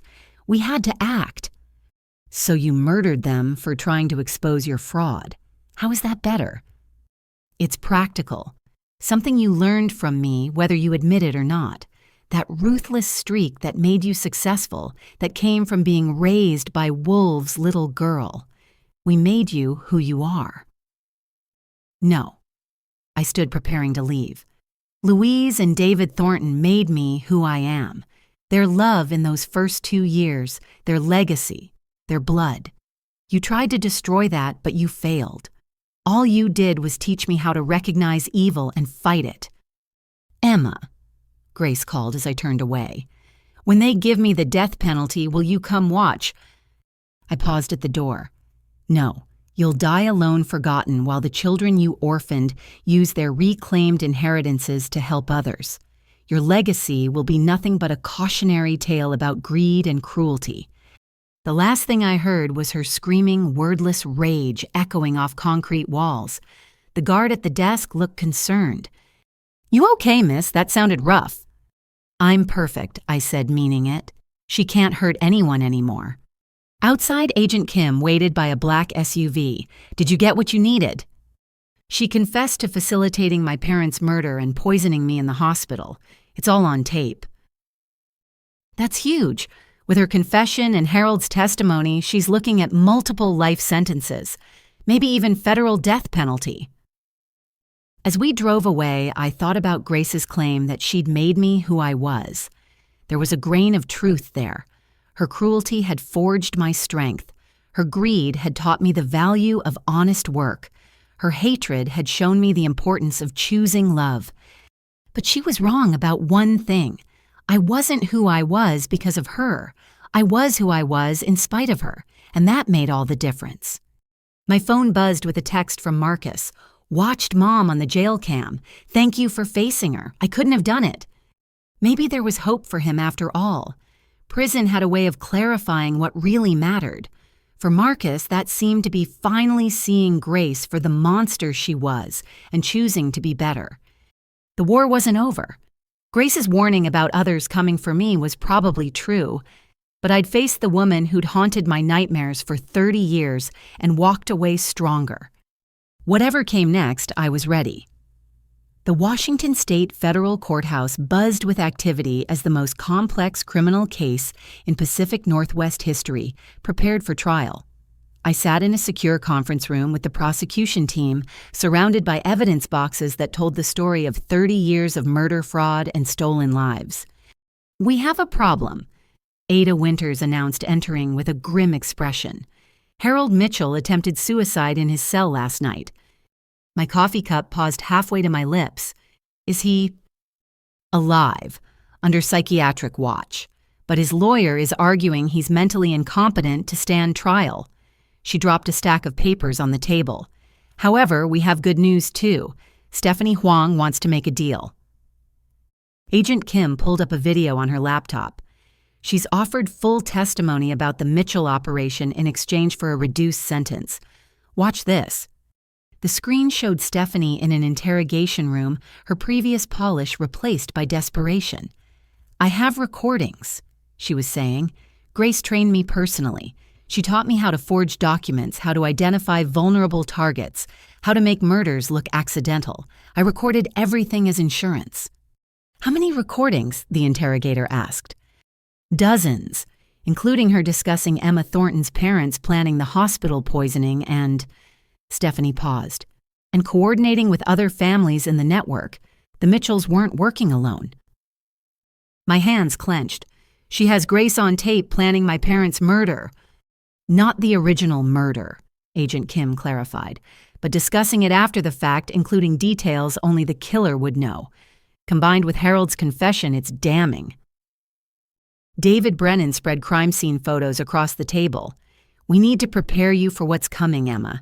The defense will try to destroy your credibility, paint you as a bitter daughter seeking revenge. They'll bring up every mistake you've ever made. What mistakes I've lived like a nun trying to earn their approval." "That's the point. They'll have to invent controversies. Claim you were difficult, ungrateful, possibly violent. Grace has already filed a countersuit claiming you assaulted her at the party." She hit me with a champagne bottle. "On video, thankfully, but be prepared for character assassination. It's their only strategy." Over the following weeks, I worked with the prosecution team to build an unshakable case. We had financial records showing systematic theft from my trust fund, medical records proving the insurance physical was fraudulent, testimony from 19 other stolen children, now adults who discovered their true identities. The most powerful evidence came from Marcus's storage unit. Along with the promised photos and videos of my parents, Grace had kept detailed journals. Like a serial killer collecting trophies, she documented every crime, every success, every moment of my suffering. One entry dated on my 16th birthday read, "Emma scored perfect on her SATs. If she wasn't so useful for maintaining our charity reputation, I'd have dealt with her years ago. Perhaps a car accident like her parents. Poetic justice." Reading those words in her precise handwriting made my skin crawl. She'd been planning my death for half my life. The videos of my parents were harder to process. David Thornton reading me bedtime stories, his voice warm and patient. Louise singing lullabies, kissing my forehead, telling me she loved me to the moon and back. 2 years of perfect love before Grace's greed destroyed everything. "We'll play these for the jury," ADA Winters said softly. "They need to see what was stolen from you." 3 days before the trial, another breakthrough. The FBI arrested Dr. Patricia Morse's former partner, Dr. James Caldwell. He'd helped fake medical records for 8 of the stolen children and was eager to testify in exchange for leniency. "Grace Mitchell ran the tightest criminal organization I've ever seen," he told investigators. "She had judges, cops, social workers, doctors, all on payroll. If someone threatened to talk, they had accidents. I kept quiet for 20 years out of pure fear." His testimony revealed 12 more murders we hadn't connected to the adoption ring. Witnesses who'd asked too many questions, a nurse who'd grown a conscience, a private investigator who'd gotten too close to the truth. "The body count keeps rising," Agent Kim said during our final pre-trial meeting. "We're now looking at 26 confirmed murders over 3 decades. The Mitchells make most serial killers look amateur." The night before opening statements, I couldn't sleep. Tomorrow I'd face Grace again, this time in a courtroom packed with media and other victims. The woman who'd raised me, tortured me, tried to kill me, would finally face justice. My phone rang at 3 a.m. Jennifer. "Emma, I'm sorry to call so late, but you need to know. Rebecca Valdez was attacked tonight. Someone tried to push her in front of a subway train in San Francisco." My blood froze. "Is she okay?" "Shaken, but unharmed. A bystander grabbed her just in time. But Emma, the attacker, had a list, names and addresses of all the stolen children testifying." Grace's warning echoed in my mind. There are others out there, people with more to lose than me. "The FBI is increasing security for all witnesses," Jennifer continued. "You'll have a full protective detail at the trial, but be careful. This isn't over." I stood at my window watching the city lights reflect on the water. Somewhere out there, the remaining members of the adoption ring were scrambling desperate to silence witnesses before they could testify. They'd already tried to kill Rebecca. Who was next? But as dawn broke over Seattle, I felt no fear, only determination. They'd stolen our parents, our identities, our inheritances. They'd murdered and manipulated for 30 years. But their reign was ending, and we were the ones ending it. Grace Mitchell thought she'd raised a victim. Instead, she'd created her own downfall, and in a few hours, the whole world would watch it happen. The war crimes trial of the century was about to begin, and I was ready to testify. The federal courthouse steps swarmed with media as our convoy of black SUVs arrived. FBI agents formed a human corridor shields raised against the crushing press of reporters shouting questions. I kept my eyes forward, flanked by Agent Kim and 2 additional bodyguards. Inside, Courtroom 7 had been transformed into a fortress. Metal detectors, armed guards, bulletproof glass partitions for the defendants. The gallery was packed with victims' families, journalists, and curiosity seekers who'd won the lottery for public seats. Grace and Harold Mitchell sat at separate defense tables, their legal teams having successfully argued for severed trials. Grace wore a conservative black suit, her hair professionally styled, looking every inch the wronged society matron. Harold appeared to have aged 20 years, his hands shaking as he avoided eye contact with everyone. All rise for the Honorable Judge Patricia Yamamoto presiding. Judge Yamamoto, known for her no-nonsense approach to complex cases, took her seat. "Before we begin, I want to address the media circus outside. This is a court of law, not entertainment. I will have order or I will clear the gallery." Ada Winters stood for opening statements. "Your Honor, the prosecution will prove that Grace and Harold Mitchell orchestrated a 30-year criminal enterprise that resulted in 26 murders, 15 kidnappings, and the theft of over $100 million. They didn't just kill parents to steal their children. They built an empire on the bodies of innocent families." The defense attorney, a sharp-dressed man named Richard Stockton, who'd defended mob bosses, rose next. "Ladies and gentlemen of the jury, Grace Mitchell is a respected philanthropist who adopted a troubled child out of compassion. That child, Emma Thornton, has concocted an elaborate fantasy to explain her own failures and justify stealing from the people who raised her. I forced myself to remain expressionless. We'd prepared for this narrative. The first week of testimony established the financial crimes. Forensic accountants walked the jury through 30 years of embezzlement, money laundering, and fraud. Charts showed how my parents' fortune had been systematically drained, funneled through shell companies and fake charities. Then came the witnesses. Michael Chen took the stand first, describing how he'd discovered his true identity only after his adoptive mother's deathbed confession.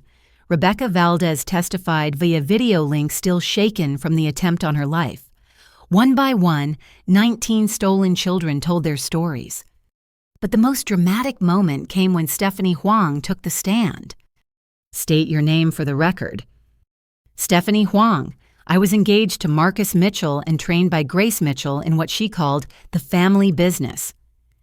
What was the family business? Murder, kidnapping, and fraud disguised as private adoption services. Stockton objected repeatedly, but Judge Yamamoto allowed the testimony. Stephanie produced recordings from her phone, Grace's voice clear and unmistakable. The key is patience, Grace said on one recording.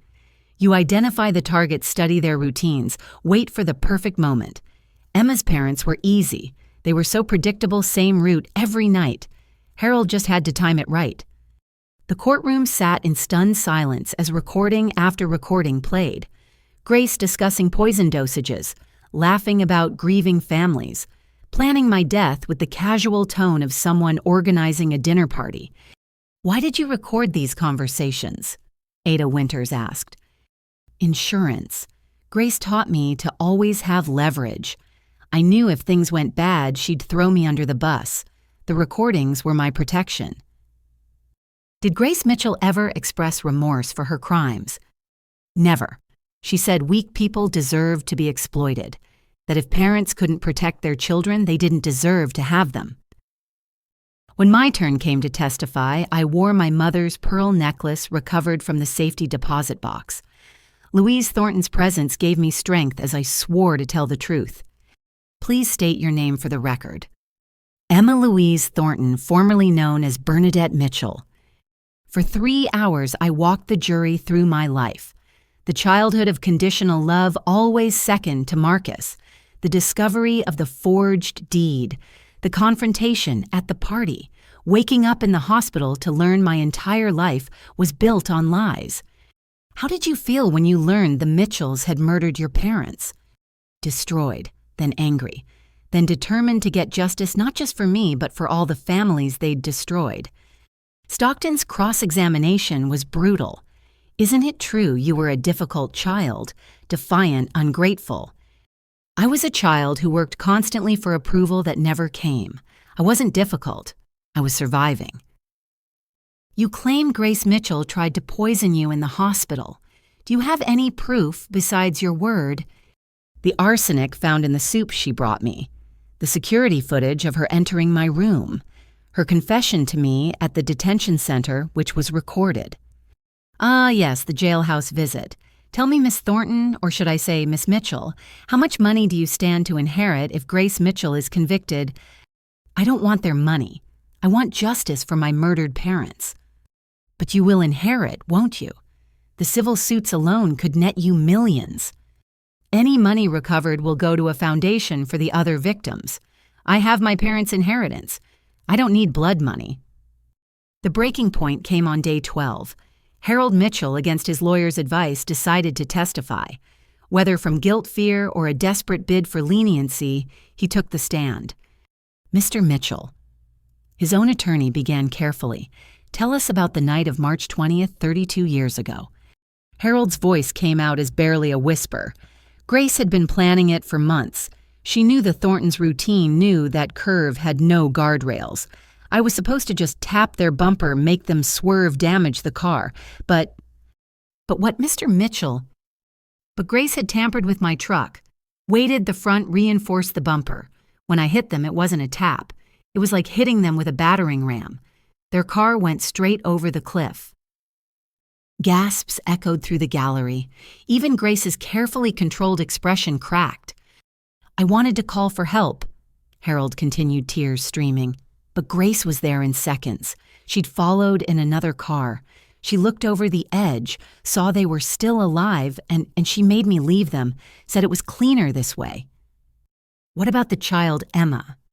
Grace had that all arranged, the hospital, the false documents. She'd paid off a nurse to declare the baby died with her parents, then hand her over to us. It was all so organized, so cold, like she'd done it before. Had she done it before? Harold's sob echoed through the courtroom. Yes, God help me, yes, at least 6 times before the Thorntons. Maybe more.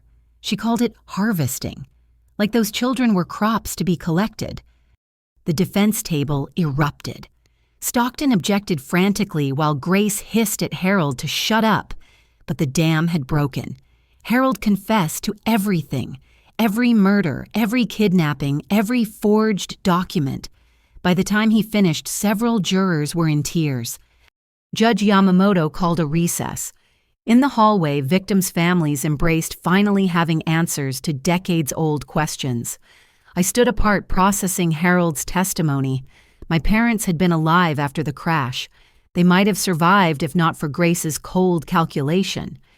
When court reconvened, Stockton made a desperate play.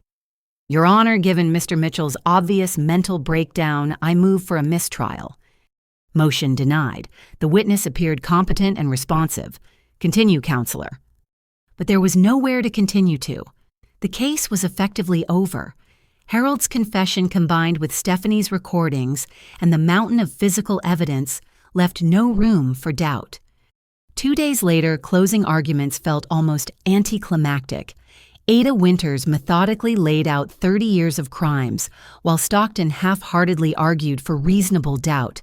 The jury deliberated for only 6 hours.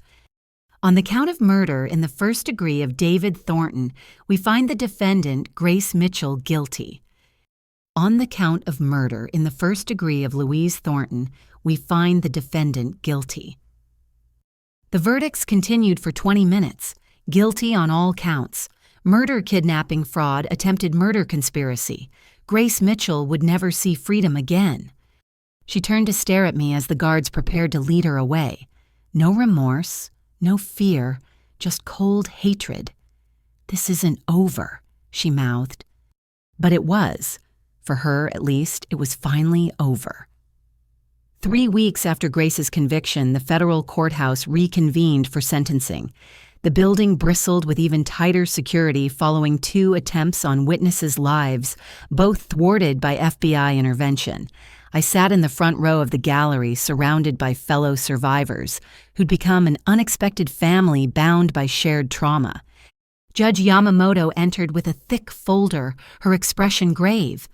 "Before we proceed with sentencing, the court has received additional evidence that requires addressing." Ada Winters stood. "Your Honor, based on information provided by Marcus Mitchell, we've uncovered evidence of 12 additional murders across Washington, Oregon, and California. The victims were biological relatives of stolen children who asked too many questions." The gallery erupted in whispers. 12 more families destroyed. Furthermore, Winters continued, "We've arrested 8 more conspirators, including 2 sitting judges and a state senator. The Mitchell crime network was more extensive than anyone imagined." Grace sat unmoved at the defense table, her orange jumpsuit a stark contrast to her former elegance. Harold at a separate table seemed to shrink with each revelation. "We'll proceed with sentencing based on current convictions," Judge Yamamoto decided. "Additional charges can be filed separately. Grace Mitchell, please rise." Grace stood with the same imperious posture she'd used at charity galas chin high, refusing to show weakness. "Grace Mitchell, you have been convicted of 26 counts of murder in the first degree, 15 counts of kidnapping, 37 counts of fraud exceeding $10 million, and conspiracy to commit murder for hire. The depravity of your crimes is almost beyond comprehension. You didn't just murder parents and steal their children. You raised those children while systematically destroying their inheritances and planning their eventual deaths." The judge's voice hardened. You showed no mercy to your victims, and this court shows none to you. For the murders of David and Louise Thornton, I sentence you to death by lethal injection." A collective gasp filled the room. Washington state rarely imposed capital punishment. For the remaining murders, consecutive life sentences without possibility of parole. For the kidnapping and fraud charges, an additional 900 years. You will never again walk free among decent people. Grace's composure finally cracked. "You can't do this. I'm a philanthropist. I've helped hundreds of children." "You've destroyed hundreds of children," Judge Yamamoto corrected. "Remove the defendant." As guards dragged Grace away, she screamed obscenities, her mask of refinement finally shattered completely. The woman who'd terrorized families for 3 decades was reduced to incoherent rage. "Harold Mitchell, please rise." Harold stood on shaking legs, supported by his attorney. "Mr. Mitchell, your cooperation has been noted. However, it does not erase your willing participation in these crimes. For the murders of David and Louise Thornton, I sentence you to life in prison with the possibility of parole after 40 years. For the remaining charges, an additional 60 years to be served concurrently." Harold collapsed back into his chair, sobbing. At 71, 40 years meant he'd die in prison. But it was more mercy than he'd shown my parents on that cliff 32 years ago. Marcus's sentencing came next. He'd been transferred from federal custody looking gaunt but clear-eyed. Prison had stripped away his boyish charm, leaving something rawer, more honest. "Marcus Mitchell, your cooperation has been invaluable in exposing this criminal network. You've provided evidence leading to dozens of arrests and the recovery of millions in stolen funds. However, you actively participated in fraud, forgery, and conspiracy to commit murder." Marcus nodded, accepting responsibility in a way I'd never seen before. "Taking into account your cooperation and genuine remorse, I sentence you to 8 years in federal prison with possibility of early release after 5 years conditional on continued cooperation. Additionally, you're ordered to pay restitution of $2 million to the Victims Fund." "I understand your honor," Marcus said quietly. "I'm sorry, Emma, for everything." It was the first time he'd apologized without expecting something in return. The individual trials of other conspirators would continue for months, but the main event was over. As we filed out of the courtroom, reporters swarmed, wanting reactions, quotes, tears. But I had somewhere more important to be. Pine Grove Cemetery sat on a hill overlooking Puget Sound. For the first time in 30 years, I stood at my parents' graves. David and Louise Thornton, beloved parents taken too soon. Fresh flowers covered the restored headstones placed by strangers who'd heard our story and wanted to pay respects. "Hi, Mom. Hi, Dad." The words felt strange but right. "I'm Emma, your daughter. I'm so sorry it took me this long to find you." I told them everything. About the life stolen from us, the years with the Mitchells, the fight for justice. About the foundation I was creating with the recovered funds to help other stolen children find their identities. About the good that would come from their sacrifice. "Grace is going to die for what she did to you," I said finally. "It doesn't bring you back, but maybe you can rest easier, knowing she'll never hurt another family." Other survivors joined me. Michael Chen at his parents' graves in California via video call. Rebecca Valdez at a memorial she'd created since her parents' bodies were never found. We were connected across distances, united in grief and determination. That evening back in my condo, I opened a package from Marcus. Inside was a USB drive and a letter in his shaky handwriting. "Emma, I found these hidden in Mom's personal safe. Videos she took of you during those first months after they brought you home, before she started hating you. I thought you should have them. Maybe there was a moment, however brief, when we were a real family. I'm sorry I wasn't the brother you deserved. Marcus." I plugged in the drive with trembling hands. The first video showed a much younger Grace holding toddler me, actually smiling as I played with blocks. Harold in the background helping baby Marcus walk. For just a moment we looked normal, happy even. But I could see it in Grace's eyes even then. The calculation, the coldness underneath the performance. She was already planning how to use me, already seeing dollar signs instead of a daughter. I closed the laptop and walked to my window.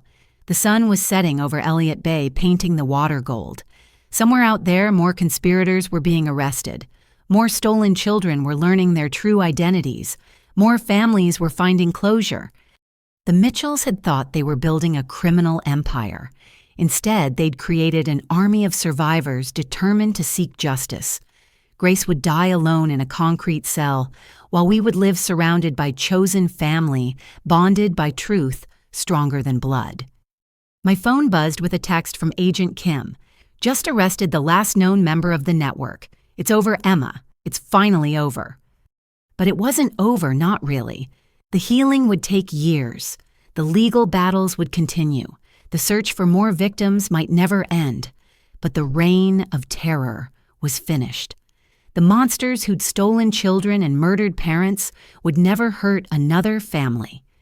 I raised a glass of wine to the window, toasting the parents I'd never really known but would always love. We won, Mom and Dad. We won. Tomorrow I'd start the work of building something good from the ashes of tragedy. The Emma Louise Thornton Foundation would ensure no stolen child remained lost. But tonight I simply stood in the home they'd tried to steal from me and felt something I hadn't experienced in 32 years. Peace. 6 months after the trial, the Emma Louise Thornton Foundation opened its doors in a restored Victorian mansion in Seattle's Capitol Hill neighborhood. The building, purchased with recovered funds from the Mitchell crime network, buzzed with activity as counselors, investigators, and advocates prepared to help families torn apart by illegal adoptions. We have 17 active cases already, Jennifer informed me as we walked through the freshly painted halls. She'd left her law firm to become the foundation's legal director. 3 confirmed illegal adoptions in Idaho, 2 in Montana, and the rest scattered across the West Coast. In the conference room, Michael Chen led a support group for adult stolen children. Through the glass door, I could see 8 people sharing stories, tissues, passing hand to hand. Rebecca Valdez participated via video screen from San Francisco, where she was establishing a sister branch of the foundation.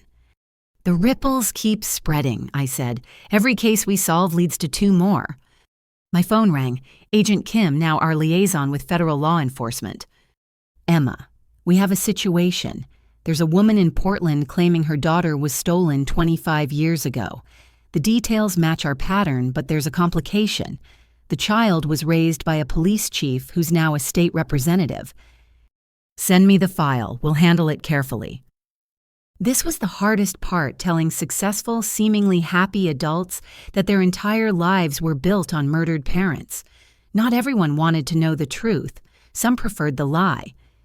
That afternoon, I met with Dr. Sarah Winters, a psychiatrist specializing in identity trauma who'd joined our team. How are you doing, Emma, really? I'd been seeing her since the trial ended, working through 32 years of complex trauma. Better. The nightmares are less frequent. I can look at photos of Grace without panicking. And the guilt, still there. All those years, I tried so hard to earn their love, not knowing they'd killed my parents. Sometimes I feel like I betrayed David and Louise by calling their murderers Mom and Dad. You were a child. You survived the only way you could. Dr. Winters leaned forward. Have you given more thought to the letter? The letter. Marcus had been writing from federal prison where he'd become a model inmate teaching literacy to other prisoners and working with the FBI to uncover more crimes. He wanted to apologize in person to try building some kind of relationship. I'm not ready, I admitted. Maybe someday, but not yet. That's perfectly valid. Healing happens on your timeline, not anyone else's. That evening, I returned to my condo to find an unexpected visitor. Harold's sister Catherine waited in the lobby. I'd met her once at a family Christmas when I was 12. She'd seemed kind but distant, clearly uncomfortable with the Mitchell family dynamics. Emma, I'm sorry to ambush you. I have something you need to see. We sat in my living room as she pulled out a worn journal. This was my mother's Harold's mother. She died when he was 19, right before he met Grace. I opened the journal carefully. The entries painted a picture of a gentle young man who loved poetry and wanted to be a teacher. Then Grace appeared in the narrative, and everything changed. "She targeted him," Catherine said quietly. "Harold had inherited a small amount from our parents. Grace saw an opportunity. She was already running small cons, needed a partner with a clean reputation. My brother never stood a chance against her manipulation." "That doesn't excuse what he did." "No, it doesn't. Harold made his choices. But I wanted you to know he wasn't always a monster. Grace created that. She had a gift for finding people's weaknesses and exploiting them until they became someone else entirely." After Catherine left, I sat with the journal reading about a young Harold who'd written love poems and volunteered at animal shelters. Grace had taken that gentle soul and twisted it into someone capable of murder. The ultimate long con stealing, not just money, but humanity itself. My phone buzzed, a text from an unknown number, but this time not threatening. "Ms. Thornton, my name is Amy Patterson. I think I might be one of the stolen children. My adoptive mother just confessed on her deathbed. Can we meet?" Another family about to learn the truth. Another life about to shatter and hopefully rebuild. I forwarded the message to our intake team, then called Michael Chen. "We have a new case. Can you take the initial meeting?" "Of course. Emma, did you see the news they're making a documentary about us? Netflix wants to interview all the survivors." "What did you tell them?" "That our stories aren't entertainment. If they want to document this, they need to focus on prevention and justice, not sensationalism." Good answer. Michael had become something like a brother to me, the kind Marcus should have been. We understood each other in ways no one else could. Both raised by our parents' killers, both fighting to reclaim identities stolen before we could speak. Later that night, I stood in my kitchen making dinner when grief hit me unexpectedly. It happened sometimes, the sudden realization that I was cooking a meal my real mother would have taught me, that David Thornton would have walked me down the aisle at a wedding, that they'd missed everything, first days of school graduations, heartbreaks, triumphs. The tears came hard and fast, but I'd learned not to fight them. Dr. Winters called it healing rain necessary for growth. I let myself mourn for the 1,000 moments stolen, the lifetime of love erased by greed. When the storm passed, I wiped my face and returned to cooking. Tomorrow, we'd help another stolen child find their truth. Next week, we'd testify before Congress about adoption law reform. Next month, we'd open foundation branches in California and Oregon. The Mitchells had tried to steal my life. They'd succeeded for 30 years. But Emma Thornton was finally living, not just surviving, and she was making sure no other child would suffer the same theft. My phone rang, Rebecca calling from San Francisco. "Emma, I just wanted to say thank you for fighting when the rest of us didn't know we needed to, for building this foundation, for showing us we're not alone." "We were never alone," I told her. "We just didn't know where to find each other." As we talked, sharing updates and small victories, I felt the truth of those words. Grace Mitchell had created a community of survivors without meaning to. In trying to isolate and destroy us, she'd given us the most powerful gift of all: each other. 1 year after Grace Mitchell's death sentence was carried out, I stood before the graduation class of the University of Washington's School of Social Work. The auditorium was packed with future counselors, investigators, and advocates who would join the fight against family trafficking and illegal adoption networks. My name is Emma Louise Thornton. I began no longer stumbling over the words. Until 2 years ago, I believed I was someone else entirely. Today, I want to talk about identity resilience and the families we choose versus the families we're born into. In the front row sat the other survivors who'd become my chosen family. Michael Chen, now running our California operations, Rebecca Valdez, who'd just gotten engaged to a fellow survivor she'd met through our support groups, 17 others who'd discovered their true identities through our foundation's work. As I spoke about our journey from victims to advocates, my phone vibrated with a message from Agent Kim. Congressional bill passed. Mandatory DNA testing for all private adoptions. You did it. The Emma Thornton Act would prevent future illegal adoptions through required genetic screening and stricter oversight. It had taken 18 months of lobbying testimony and public pressure, but we'd changed federal law. After my speech, a young woman approached hesitantly. "Miss Thornton, I think my little brother might be one of the stolen children. His adoptive parents have been acting strange since your story went public." I handed her my card. "Call our hotline. We'll help you find the truth safely." That afternoon, I drove to the federal correctional facility where Marcus was serving his final year. We'd been corresponding for months, slowly building something that might one day resemble a sibling relationship. Not the one we should have had, but the one possible, after everything that had happened. He looked healthier than I'd ever seen him. Prison had forced him to confront himself without Grace's poison or easy money to hide behind. He'd earned a paralegal certificate and was helping other inmates with their cases. "Emma," he said, sitting across the reinforced table, "thank you for coming." "How are you doing?" Learning who I am without her voice in my head. Dr. Patel says it's like deprogramming from a cult. Grace raised me to be her weapon, and I let her. He paused. "I've been working with the FBI on cold cases. Found 3 more murders she might have orchestrated." "That must be hard." "It's necessary. Every family deserves answers." He leaned forward. "I know I can't undo what I did, but when I get out, I want to help. The foundation, I mean. Not for forgiveness or redemption, just to be useful for once." "We'll see," I said carefully. "Trust takes time to rebuild." "I know. I'm willing to earn it."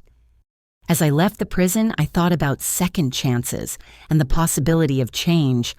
Marcus would never be the brother I should have had, but maybe he could become the man he should have been. That evening, the foundation hosted its first annual gala at the Seattle Art Museum.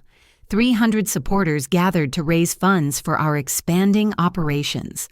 We'd helped reunite 43 stolen children with their biological families' legacies, recovered over $200 million in stolen assets, and put 78 criminals behind bars. "Ladies and gentlemen," I said from the podium wearing my mother Louise's emerald necklace, 2 years ago I discovered my entire life was a lie. Today I stand before you living my truth. We cannot change our pasts, but we can prevent others from suffering the same theft of identity and family. Catherine, my biological sister who'd been sold to another family, joined me on stage. We'd found each other 6 months ago through DNA testing, 2 parts of a whole finally reunited. She'd been raised in Maine by a couple who genuinely believed they'd adopted legally, never knowing her origins. "Family is complicated," Catherine said, taking the microphone. "Sometimes it's blood, sometimes it's choice, sometimes it's the people who help you discover who you really are. Emma and I lost 29 years as sisters, but we're making up for lost time." The crowd erupted in applause as we announced the Foundation's latest initiative, free DNA testing, for anyone who suspected irregular adoption circumstances. In the first week alone, we'd had over 1,000 applications. Harold Mitchell had died in prison 4 months earlier, a heart attack in his cell. He'd left a final letter apologizing to all the families he'd helped destroy. Some found comfort in his remorse. Others, like me, filed it away as too little too late. Stephanie Huang was serving 15 years in federal prison, but had become our most valuable informant. Her detailed knowledge of the network's operations had led to arrests across 6 countries. Even behind bars, she was still trading information for reduced sentences, the ultimate survivor. After the gala, I returned to my condo, now filled with photos of both families. My birth parents, young and vibrant. Catherine and me making up for lost time. The chosen family of survivors who understood my journey. Even one recent photo of Marcus and me, awkward but trying. On my coffee table sat a letter I'd been carrying for weeks, waiting for the right moment to open. It was from Grace Mitchell, written the day before her execution and delivered through her lawyer. Tonight felt like the right time. I poured a glass of wine and opened the envelope with steady hands. "Emma, by the time you read this, I'll be dead." "Good. I'm tired of concrete and fluorescent lights. tired of pretending remorse I don't feel. You want to know the truth? I'm proud of what I built. 30 years of taking from the weak and giving to the strong. Your parents were sheep. All of them were. They deserved what they got for being careless with their treasures. My only regret is not killing you in that hospital. You were supposed to be nothing. Instead, you became everything Marcus couldn't be. The irony isn't lost on me. But here's what you don't understand. I made you. My cruelty forged your strength. My hatred taught you to fight. Without me, you'd have been another trust fund brat. Because of me, you're a warrior. So hate me. Celebrate my death.